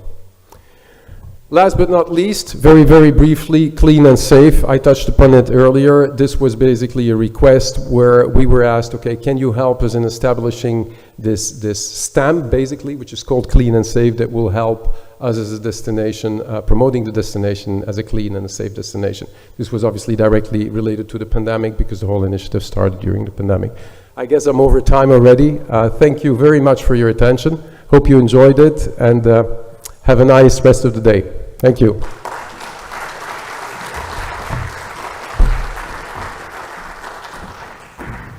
So now we are going to a different format for a nice conversation to get an overview of the NOVA contributions to EUTOPIA. So I invite the colleagues to join me, and also to new persons there.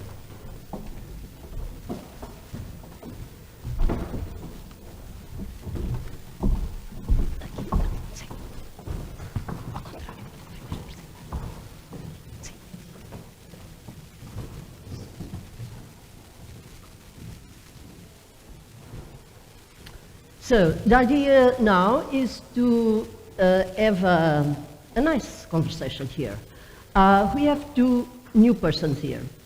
These two new persons, we invited them because they have a particular role here. So I will present both. The others are already presented. So Patricia Pereira, very near of me, he got a PhD in sociology. She's a researcher and deputy director of the Interdisciplinary Center of Social Science of the Nova School of Social Science and Humanities, and she collaborates regularly with the PhD program in urban studies. Her main field of research is on urban sociology, gentrification, displacement, public spaces. And she's particularly interested in developing qualitative methodologies.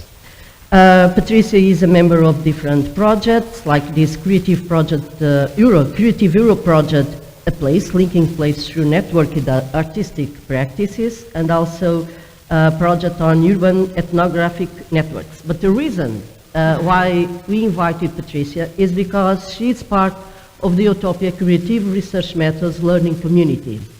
So he got some experience. I know it is a short experience because NOVA is a very, is quite a French institution in EUTOPIA, but anyway, she will share with us that. And next to her is Silvia. Silvia Teixeira is a student of the Bachelor of Sociology and Political Science at the NOVA School of Social Science and Humanities. Sylvia is a fundraising officer at the Beta Portugal, which is the Portuguese branch of Bringing Europeans Together Association. And also, since February 22, Sylvia is a representative at the EUTOPIA student think tank. So she attended the EUTOPIan student conference at Free University of Brussels, organized by EUTOPIA student think tank. So that's why we also invited her to share with us. So the other three you already know them. So my first question is, of course, for Patricia and Sylvia, and I ask you to share with us what has been your experience. Again, I know it is quite short, but what is your experience within these EUTOPIA communities, connected communities, how this experience is relevant for your academic and even personal development. Maybe Patricia first. You have to pick up a microphone, sorry. It's working? Yeah. Yes, okay. So first I would like to thank Julia for inviting me to be here. And I would like to say that I'm part of creative research methods learning community from EUTOPIA since October 2021. So my very short experience with this learning community is very interesting, and it also connects my personal and academic life. So it's a very interesting question here, because once it became public that Nova was becoming part of EUTOPIA, I immediately received an email from my friend and colleague at Gothenburg University, inviting me to join this learning community, EUTOPIA learning community. And I immediately said yes, because of course it allowed me to connect more with students and researchers and professors who are interested in the same things that I am interested, namely the methods, the creative and qualitative methods that we develop at this learning community. And also it allowed me to be more, to of course expand my international relations, work relations.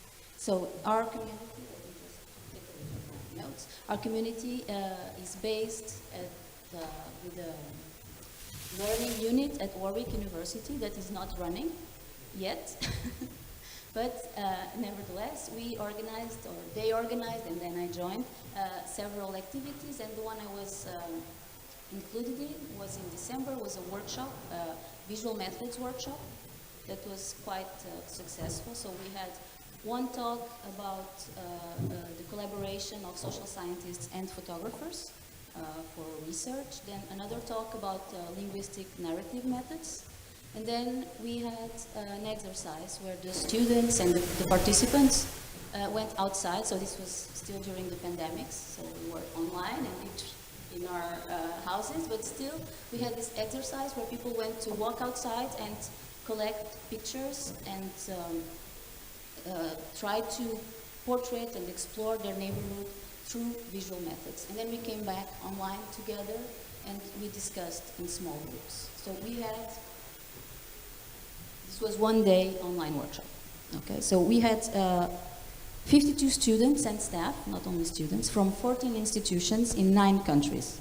So this, for me, it was quite successful, and it was very participative, because people not only participated very actively in our exercise, but then they answered our questionnaire that we made, and they gave us very positive feedback about what we did during that day, and they also gave us very inspirational tips for how to develop this community in the future.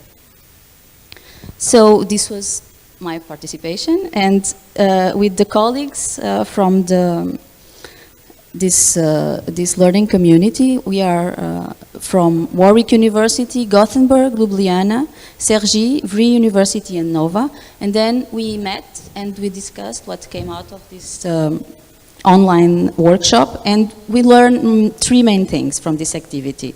The first one is that there is interest in these creative methods within the social sciences and not only within the social sciences. The second is that the transnational inter-university collaborative activities promoted by EUTOPIA configure a better way to deliver the curriculum about creative methods than conventional teaching modules. And the third thing we learned is that we are interested in developing research and teaching in this field, and that EUTOPIA can help us in that direction. For me personally, belonging to this community means not being alone in implementing creative and unconventional methods in the social sciences, in urban studies, in urban sociology, which can be challenging. So I have people to exchange with, students to learn from and to teach. Of course, it allows me to expand my international networks and improve the reach of my work. Thank you. Thank you, Patricia. So indeed, even a short experience, it appears that is very promising, at least not only what you have achieved in that peculiar workshop, that you go outside and go inside again to the Zoom, but for the future, right? The same for you, Sylvia. Thank you, Professor Julia, for the invitation. I've been a representative for the EUTOPIA student think tank since February. I saw the news last year that NOVA joined this European Alliance of Universities, and I never seen anything like it, so I started searching, and it seemed like a really cool project, so I joined in. Around March, I integrated the organizational committee for the EUTOPIAN conference with the motto, the new possible at hand, and so far it has been a real enriching experience. Basically, I had to get together with a group of people that I've never met, and we had to organize a conference in a country that I've never been, in another university, and it was really great. I met a lot of different people from many different backgrounds. On the second day it was a 2-day conference. On the second day, we had a workshop called the Change Makers Workshop, and basically we were divided in groups of 4, and each group had a specific topic.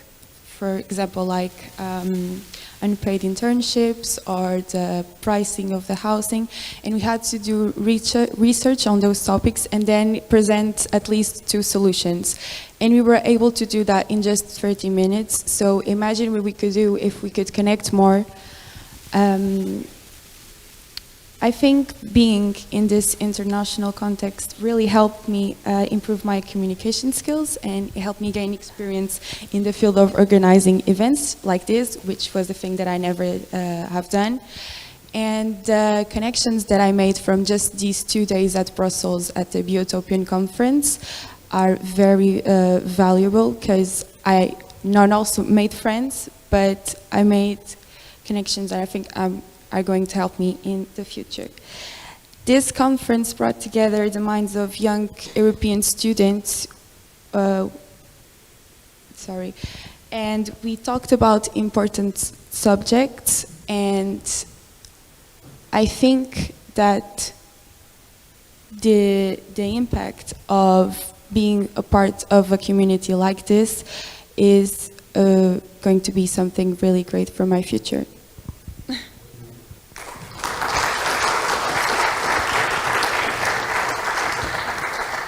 And I guess you will make friends for life. Usually it happens. So I extend the conversation to the other colleagues. And how do you see regarding the importance of sustainability these days, not only for the global agenda, but also national and regional and local agenda? How do you see the potential of the EUTOPIA, as far as you know EUTOPIA, at least from this morning from Nikki's presentation, in order to improve your activity and to enhance the expected impact of your activity? So do you have any the thoughts that you can share with us about maybe Tiago over there, first place? Yes, Julia, thank you for the question. I would say that in this moment, it is very clear to everyone that we need to be together and we need to think together in the first place. In the second place, we need to make changes to happen. So this is a key challenge for universities because it is well assumed and well practiced that we share we produce knowledge, we share knowledge, we train the future generations, but at the same time, we all think and feel in our everyday life that we are not impacting in the society in the way we think we could. So, European Union has provided us tremendous opportunities to be together and to share knowledge and to create opportunities. But we need to move forward, absolutely. And the way to move forward is to be more effective in the way our universities are organized. So we need structures in which this shared knowledge, practice, training can progress collectively and also to make an impact in the society. This is absolutely vital for a university today, is to show how to lead change. And this is a challenge because the way to do it can vary tremendously in different universities and in different countries. So the point is how to address common problems in specific circumstances, in specific institutions, in specific cultures. And I think the way to do it is actually to learn from each other and to be bounded and to be committed to this change. This should be clearly stated in the mission of a university that wants to, an European university that wants to be a key player in the current times. And as far as NOVA is concerned, we are making those steps, absolutely. Pedro, what's your views? Yeah, my view is this one. You all know that Europe is involved in what is called the Green Deal. And the Green Deal, of course, is trying to improve the way agriculture is being done and to foster more sustainable ways to produce our foods, not only food but feed and also other fibers that we take from plants. So, from my point of view and relating EUTOPIA, but with collabs, what can I say? One thing is what is important in terms of the collabs. First, we are a job creator. We are a territory densifying institution, which is something that we can also learn and share with EUTOPIA and the universities. We are a bio-based products developer, and I think this is also an important issue. If you want to attain sustainability, you have to move from the original chemical-based solutions to more bio solutions. And we want to implement agricultural efficiency. So from these 3 points of view and related with sustainability, of course, I think this is a good way that NOVA and the collabs where NOVA is involved with to cooperate with the other partners and especially with EUTOPIA universities to develop a new way of producing foods, but also a more inclusive way in terms of what agriculture can do for people in Europe. So this is probably something I can say in terms of the relation in between EUTOPIA and the collabs. Of course, just one last thing to say from collabs. As EUTOPIA, we are a new way to make, in this particular way, to make tech transfer. We are a test bed, just like what I heard about EUTOPIA. So we are also learning in the process, and we can, of course, share and receive from EUTOPIA also the experience that you are developing, and perhaps also to give you the opportunity to learn from what we are trying to do.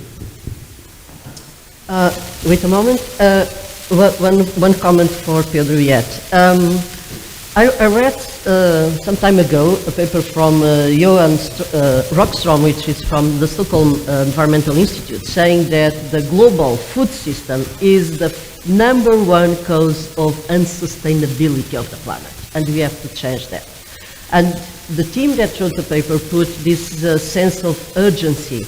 My question is, belonging to an alliance like EUTOPIA, could we speed up, could we accelerate the deliveries that you have to do in research, in innovation and the impact? How do you see this acceleration of all the process? This could be something that we can aim from belonging to an alliance like EUTOPIA?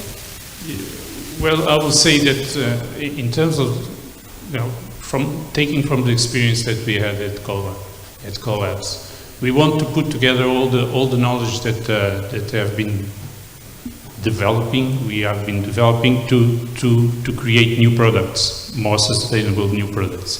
I think if we put together the knowledge that the different universities here at EUTOPIA are represented, we make, of course, to try to accelerate this transition.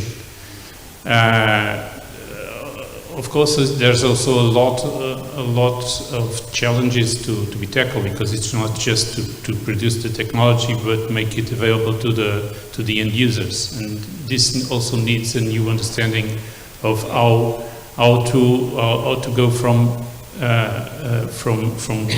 creating knowledge to developing innovation, and then to make it come to the market and to the end users. And it's not an easy way, as I suppose most of you knows better than me, but it's something that we have to deal. So different competencies from the different universities, of course, will be quite important to put all this together and to come from the basis of knowledge production to give to the farmers what they need to be more sustainable, because nothing comes from just like this. Okay. Thank you.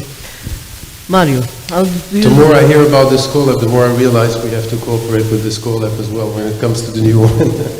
It's so I'll tag into immediately to this collab as well, because I think, yes, the answer is yes, there's massive opportunities, and personally I think we can't wait as Toho to connect with other universities on different things, because when we talk about the topics that we're addressing, it's a given that we need to leverage upon, the international relationships that we have. But getting a little bit more practical, for instance, when it comes to the collab, which hasn't been implemented, obviously, part of that same Green Deal is from farm to fork. So if you touch upon the from farm to fork strategy, that's going to be one of the objectives as well of that same collab. And that's not Portugal focused, that is an international focus. Now, when I was looking at, for the first time, at the list of universities that are part of EUTOPIA, one obviously that for emotional reasons meant something to me was Venice, because I lived in Venice for 2 years. And I immediately said, how could we cooperate with Venice? I'm just, thinking out loud without even having spoken to them.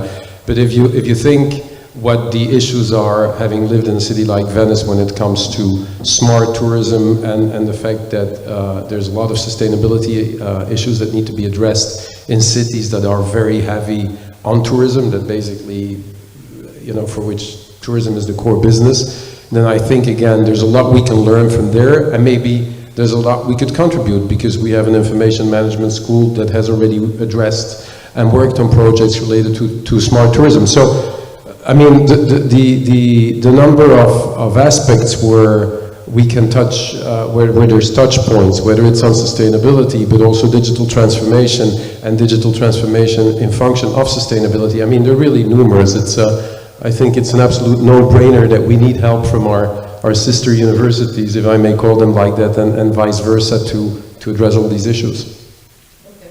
So we are waiting for the operational stuff in order to embark on that, all of these initiatives. Sylvia, you have that experience with the think tank around the conference, as you told us. But as a student, what do you want to enjoy from this Utopia? Because the idea of Utopia is to go for another level of Erasmus, as maybe you can say like that. I mean, to become a Utopia university campus. So for you as a student, what this could represent, and maybe in your particular subject of sociology and political science, for example, to take courses in another university or Utopia. How do you say that?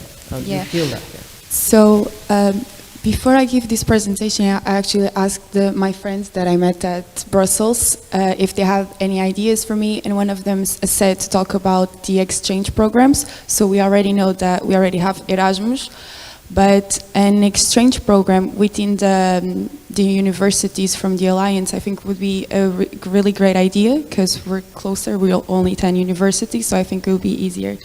For me, this project represents getting to know people from different areas, from different backgrounds, they are taking different courses than I am, and getting together and sharing our knowledge to create solutions for the future.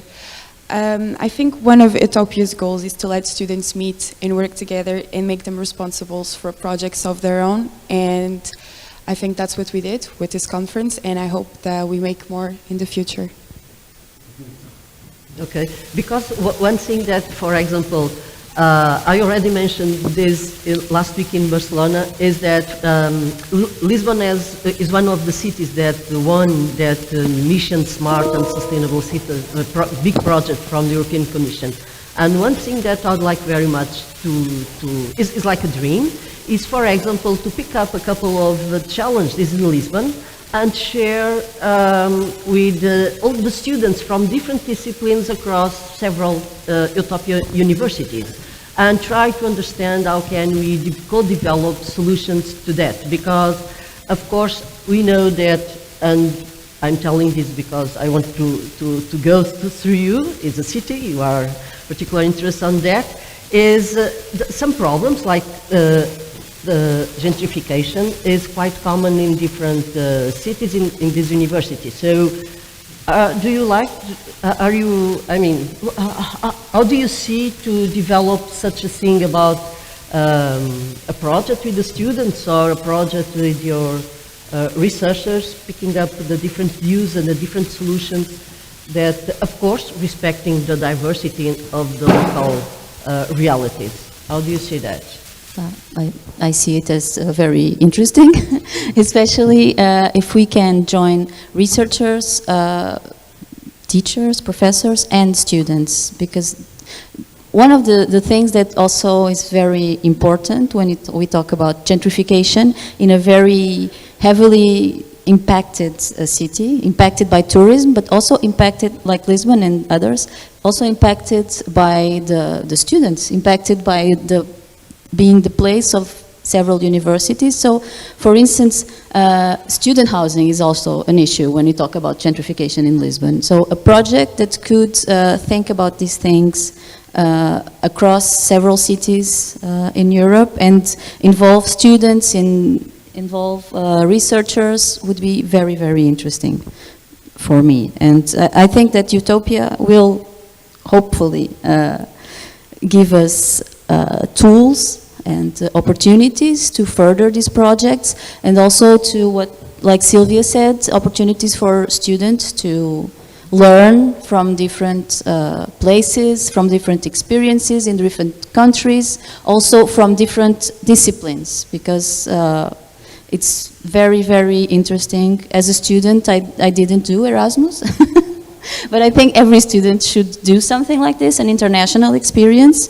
And as a teacher, also, I think that Utopia can help us form future scientists, social scientists, with critical thinking, collaboration, diversity, and justice, with this framework that is also in the values of Utopia. And for me, it would be very important that these opportunities could be inclusive, and available to all students equally, students from different backgrounds, because we know with Erasmus that sometimes the students with less socio-economical possibilities, sometimes they don't go. So I would like that Utopia gave this equal opportunity to all students to do this, to have this international experience. Tiago, I have another perspective for you regarding the potential from Utopia. Most of the time, I mean, almost 100% of the situations, sustainability challenges, needs, require, demands interdisciplinarity, transdisciplinarity, multidisciplinarity. I think you mentioned that in your point. And most of the time, we know we are improving, but we still work much closed in our silos, in health, in engineering, in law, in social science. So could Utopia be a very, very good excuse and a very, very good framework to overcome, not only in relation with other universities, but within our universities? Because my view is that only within interdisciplinary you can advance a lot. I mean, you can make this systemic change, not only incremental changes, who are the changes that we are able to do if you are closed in our scientific syllabus. So, do you see? Yeah, Julia, absolutely. But before answering to that question, we should not forget, we've been talking about students, obviously, academic staff, obviously, communities, obviously, and also the non-academic staff that are employed in universities as well. So universities should be a great place to work in. So you should not forget this profile of persons in our reflection about transforming universities into a better place to stay, to research, and to work in. Regarding your question, absolutely. The point is, we live in a great contradiction, because we know what we need to do, but we don't know how to do it and how to promote change. And universities are the greatest place in societies to lead change. At the same time, universities are very afraid of change as well, obviously, because they are complex organizations and they have huge responsibilities. And most of the time they are underfunded, or they have financial problems to keep their their different activities at the same time. But having said this, we need partners. We need to find the right partners that encourage, that promote a joint courage to tackle these issues. It's much easier for one university to move into a specific direction if this university knows that there are other universities trying to do the same thing, or at least trying or reflecting about how to do it. It's much easier for a director, for a rector, for a dean, and for the whole community if there is a joint effort. So we need to understand that something needs to happen out of resulting from Utopia. So the same way we saw in the past effective change in other or in previous European initiatives, I think the key initiative or the key outcome of this Utopia would be how to make change to happen, and this requires obviously different strategies. One thing is eventually to deepen the idea of the Bologna process. We need to have really joint programs. We really need to have joint ways of learning, of assessing skills, of identifying the needs. Because one important thing is that we all know what are the common challenges we all face. But the point is that these common challenges pose specific challenges to each university. So it's very important to understand from specific points of view how a common problem affects specific communities, affects specific universities. And by learning and by knowing this, I think we have a comprehensive understanding of the problem. And this all relates to your question.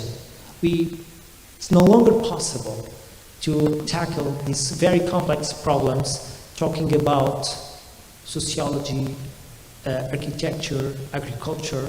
We need to find common spaces, and we need to be very committed to this. It can be through research, it can be through teaching programs, but there is no other way of tackling this problem. So a way to move forward is through, obviously, research questions. How do we pose research questions?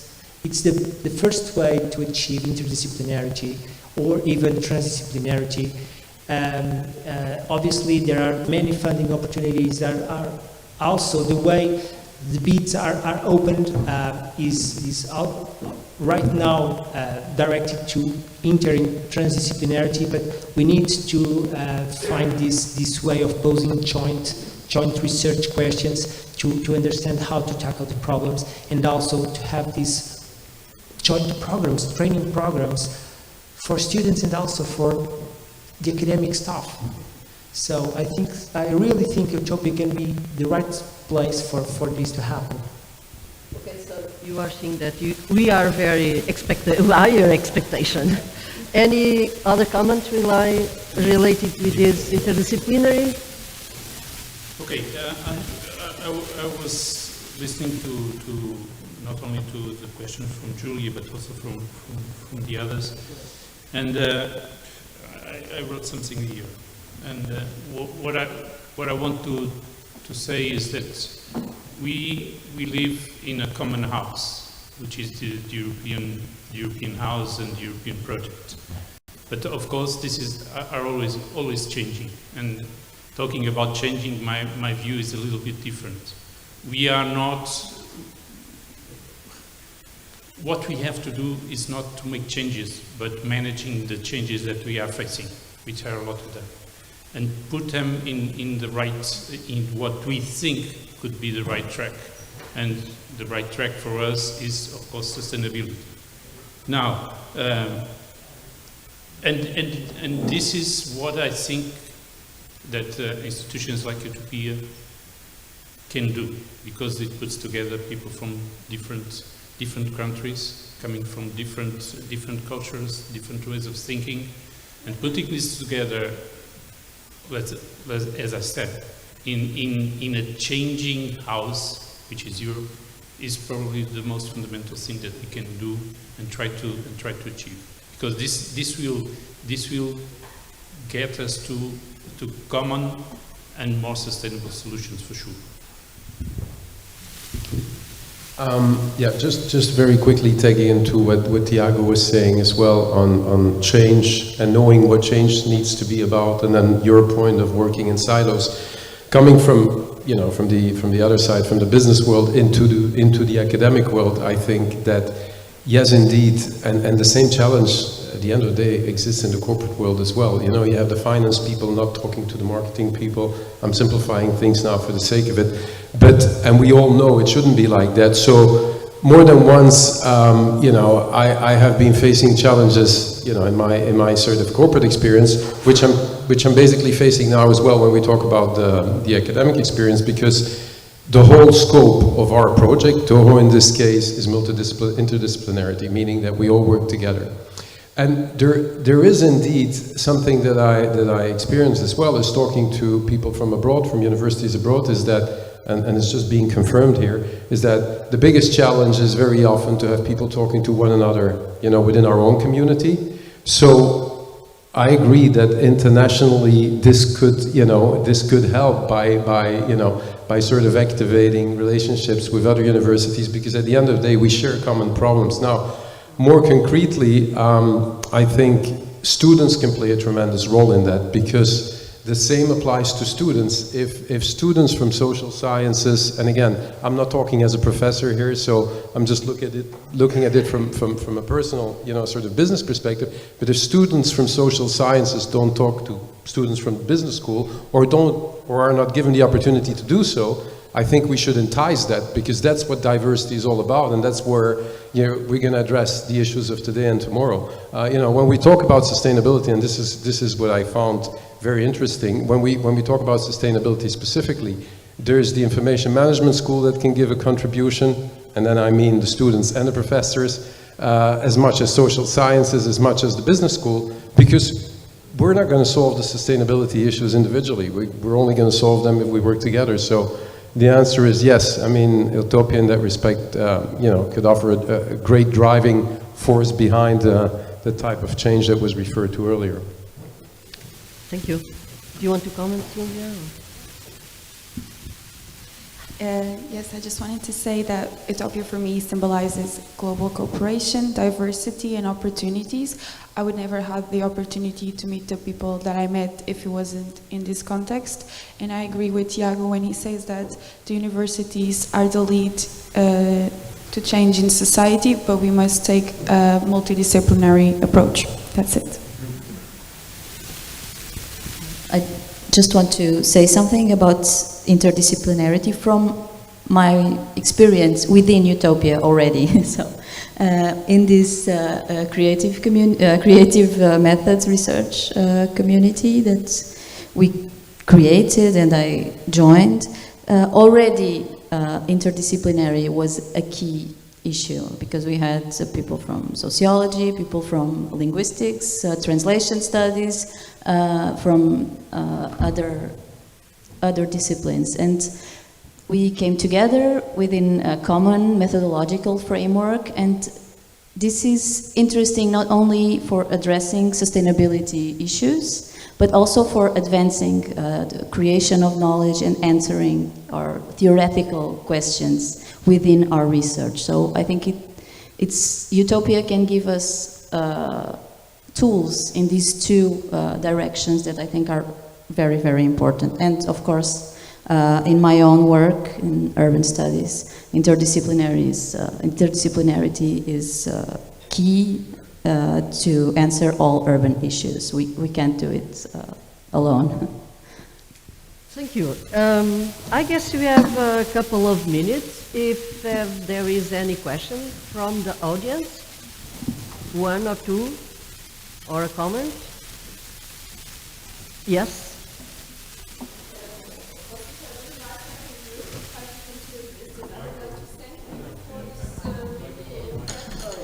Wait a moment.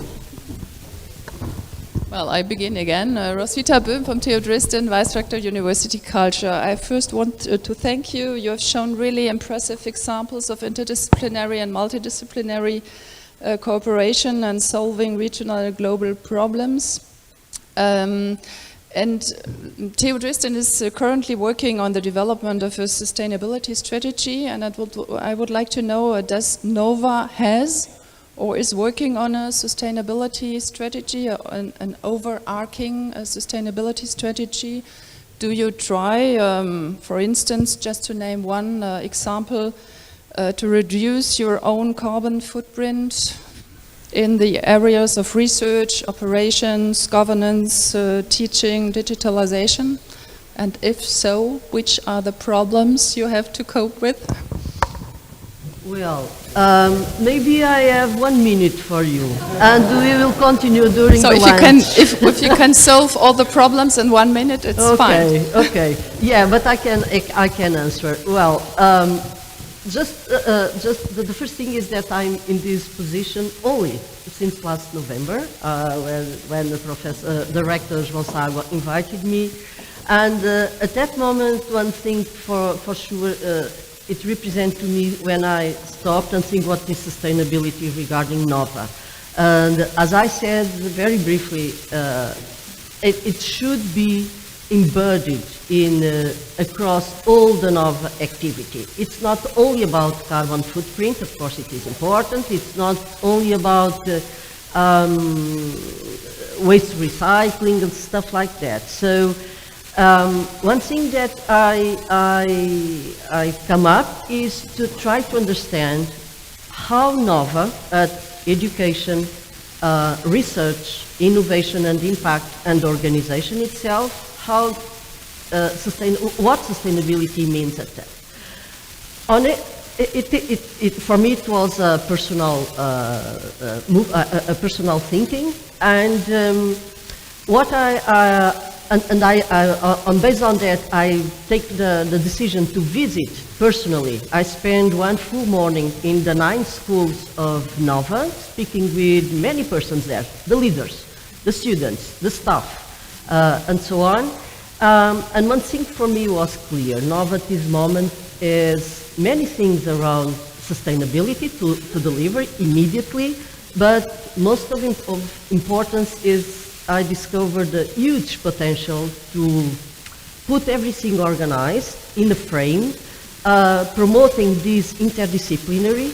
The idea for the NOVA Sustainability Week this year is being organized to bring to this campus the science people, the teachers, the staff that takes care about the infrastructures and service and the impact and the innovation and nucleus that, for example, many nucleus of students across NOVA. So to try the goal is to put them together.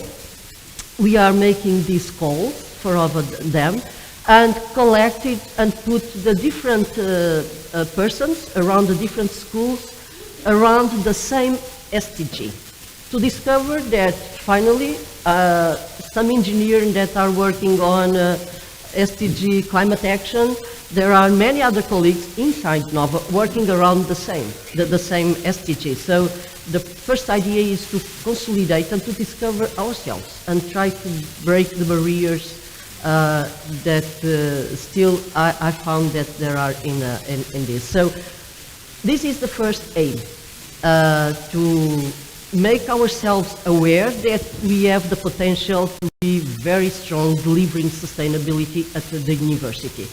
This is a very particular initiative. But also, I think that regarding research, and because this is the nature of the researchers, is to be updated, and I think the researcher has already made a very good way around the sustainability. The key point here, I will not talk, I do not have to talk about the carbon footprint, but one key point that I think, and I like very much, one thing that was one of the Nikki slides, is to become to a new education model. I realize that there are many teachers, many professors that are making an effort to make, to include sustainable development and SDGs in their courses. But educating for sustainability is not only to make a class explaining what is the SDGs from United Nations. No. Educating for sustainability is to put all the course, of course with all the fundamentals and the tools about the course, but at the end of the course, each student needs to realize what they have learned and how can I take this to make a real impact when I go outside to a company, to a municipality, to whatever, to my startup. So I think this is the real, the number one challenge that I think we have, not only in NOVA, I have to say, I have crossed some ideas about it, and I think EUTOPIA here could have this very strong opportunity to develop something new around this new education model for sustainability. Yes, we have here some. Thank you for the question, anyway. Wait a moment, maybe there. I would just like to comment on that, Roswitha. I think it's a very important question, and because of that, we are thinking about in November in EUTOPIA Week in Ljubljana to organize a meeting of the persons that are responsible for sustainability at each university. You know, you have a vice rector in Barcelona, they have Institute for Global Health Well-being. We recently established a working group on sustainability, so I think it would be very good to bring together these people and make an share the experiences, what we are doing each university, and then we can learn from each other. So actually we are planning that. Can I just for you to know, it's very quickly. In our case, in the collab, we implemented what we call the Innov Plant Protect Greeners, which is a small group of researchers that are evaluating what we purchase, the way we use the water, the way we make the disposals, the way we use energy, and etc. And the idea in this case is really to move for a more sustainable perspective. So what I can say in relation to that is that I think it's important to replicate this perspective that we can, in each institution, we can find a small group of people that are already trained and can foster and implement solutions for more sustainable way of going on, let's say. For example, a very, very practical, and I'm about to finish. Okay, one more question. Is, for example, in the last meeting of Nova for the Globe, we decided to set up a working group in order to make our labs, the chemistry, the biotechnology labs, moving towards the world certification as the green labs, as you call the initiative Nova Green Labs. I'm afraid that the director is not aware of such details, but well, another question. Well, coming up to lunch, I think it's important for us as an alliance to deliver a challenge to ourselves, not just to set up more working groups, to have intelligent conversations with one another, because of course we'll all be in agreement. The challenge for the challenge-based alliance is for us to do more than just walk the talk. We can say that we are living labs. Our students will be exemplary. Our staff will be researchers and experts. But here's the challenge, that the EUTOPIA Alliance signs up to a net zero alliance agreement within 10 years. Now that gets real. Then we're not talking about recycling on campus, we're not talking about tricycles, we're not talking about electric bikes, we're talking about as an alliance of universities. And we can include our global partners in this, which makes it even more complex but real, signing up to a net zero challenge for, say, 10 years, and saying publicly as an alliance that we are doing it. Now that will get me excited. Can I just comment on that, Sean? I think it's a good idea, but you have to be realistic what we can do, for example. I mean, there's a real problem. We have a big problem. We have very old buildings that are energetically very insufficient, and we don't have funds to improve that. So there is no way without government funds, and with the government didn't give us funds, we cannot make that. So. But now we're being real. Now we're saying what we have to say. Yeah, when we were saying that, but.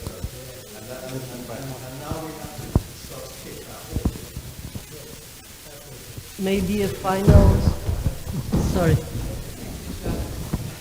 Well, we are getting into a very exciting discussion, and I would like to pick up on Sean's comment if Gregor has a time to listen as well, but maybe not.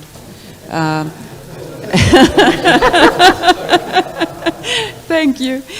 Because I just think, yes, this is the courageous thing to do, and TU Dresden just decided to support a Dresden Zero commitment. However, in order to be real, we have also to be realistic. And so I think what we should do is to very seriously bring together, as Gregor was saying, the responsible people from all of our universities, I'm sure we all do have them, to the table, and then share the thresholds and the pushbacks and the limitations through whatever. I mean, I can just tell you, Dresden is receiving the energy supply through the federal state of Saxony. It's not upon our control. So we need to push these guys to push the envelope, and so forth and so on. So we need to be very realistic about these things and make then, after we share this, a plan. I'm very much for you. And I think it would be great to make it visible on our website, So if we were to come to make a commitment, I just spoke with Oriol, so they've defined it in percentage.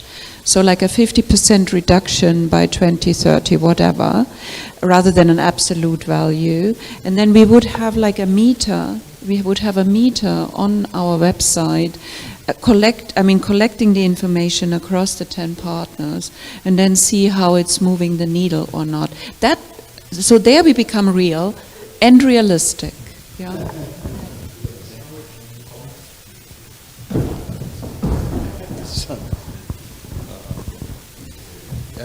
It's a bit story, but there's one idea I have in my mind. What we could try to do is all or most European universities, okay, now has new buildings, but a lot of European universities have very old buildings that are energetically insufficient. So one possibility is to pressurize the European Commission to include the refurbishment of the university buildings in the European New Green Deal. Because I think that could be something that could be really make a change in Europe.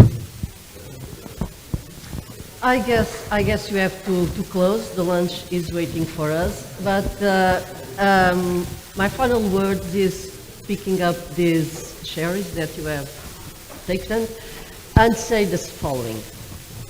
I simply don't know how to teach my students about carbon neutrality if my university is not a carbon neutral one. I mean, it's like to explaining the things theoretically, but it's weird not to have the university in that way. Otherwise, how can the students look at us as the professors believing that we are telling them the truth about the tools, about the visions, about the practices, the way to do the calculations and the solution technology and innovation. So I really share this ambition, a realistic ambition, maybe to have a kind of a roadmap regarding the different universities and looking for the resources, including financial resources, and make the responsible to, maybe at the European Commission, to make their role as well, because we are public university and we know very much what that it means in terms of financial resources to rehabilitate and to make the things happen in the right way. But anyway, I think this is our job. This is the first day of our life. So thank you to have you with us in this conversation. We still continue in the lunch. Thank you.